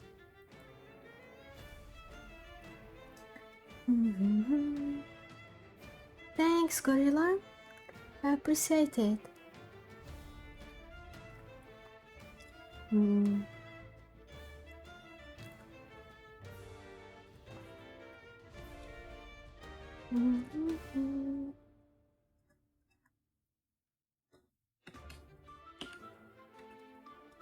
For how little time I'm spending on this, I think it's okay.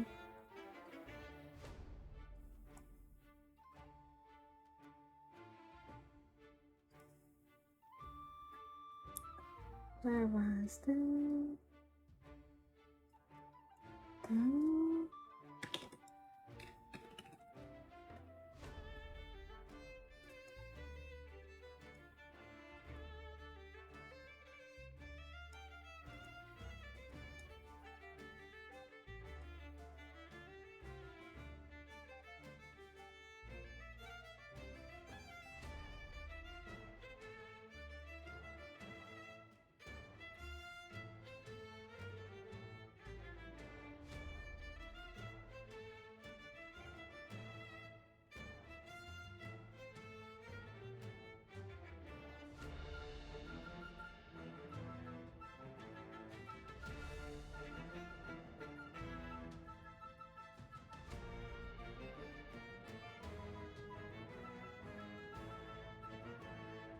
We'll make another house. Over here.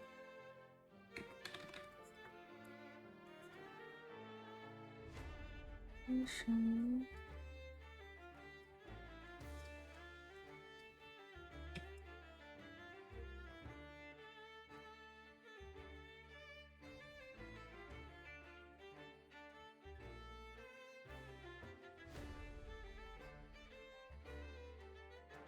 just a few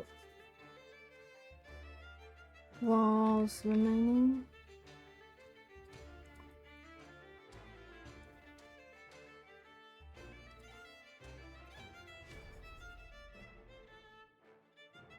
And just the left side walls, and the others are all kind of crumbled.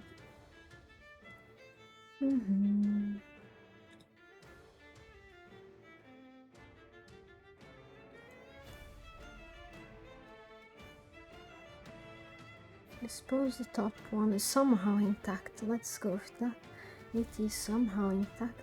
It's just the ones here are kind of broken. And there are no walls on the other side anymore. And there's a lot of fungi coming in there too.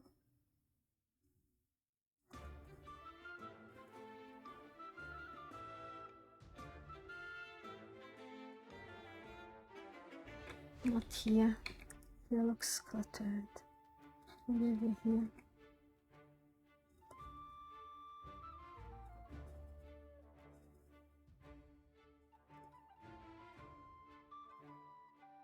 Some algae are quite long.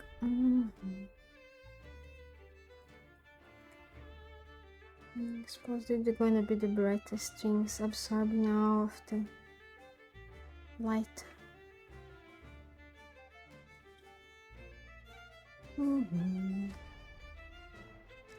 Thanks.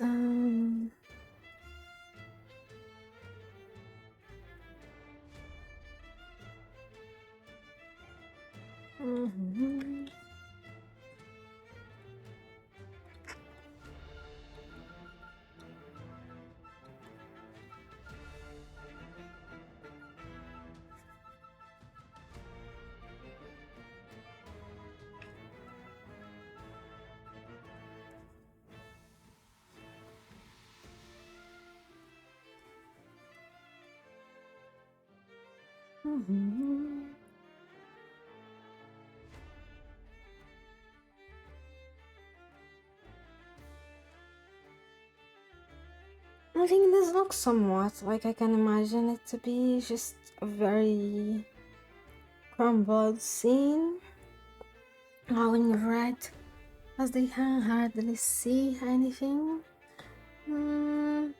I just need to spend a lot more time to add many more details to this. Make it more interesting.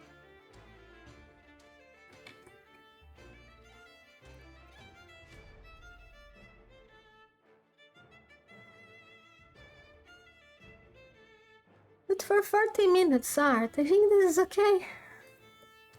This is okay.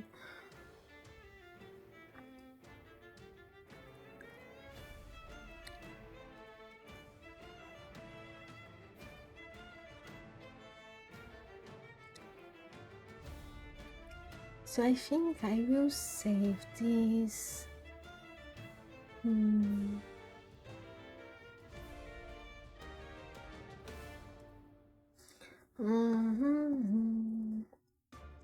Does anyone have any idea of what else to draw?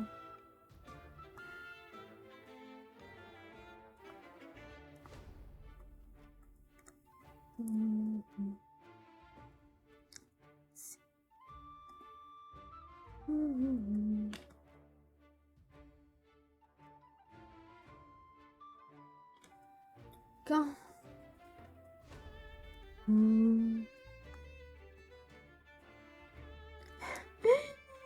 Wow, it is the scene of a disaster. So I got that part right. I will just save these and post it. Let's see if there's anyone here to read.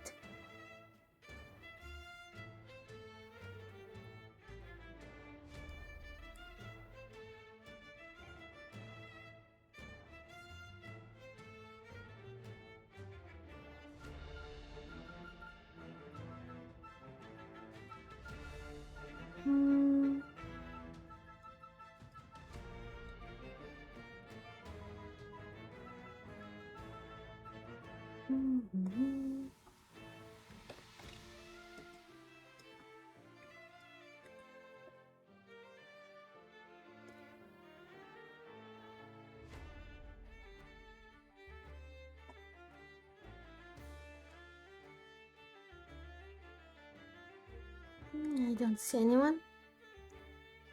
So that's it then. Goodbye and thank you for everyone that was listening. Hope you had a good time.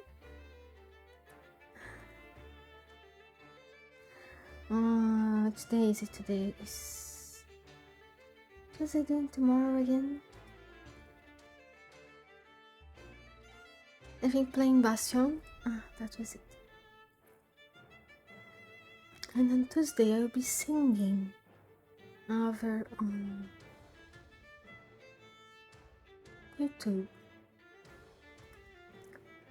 Have a good night or day or morning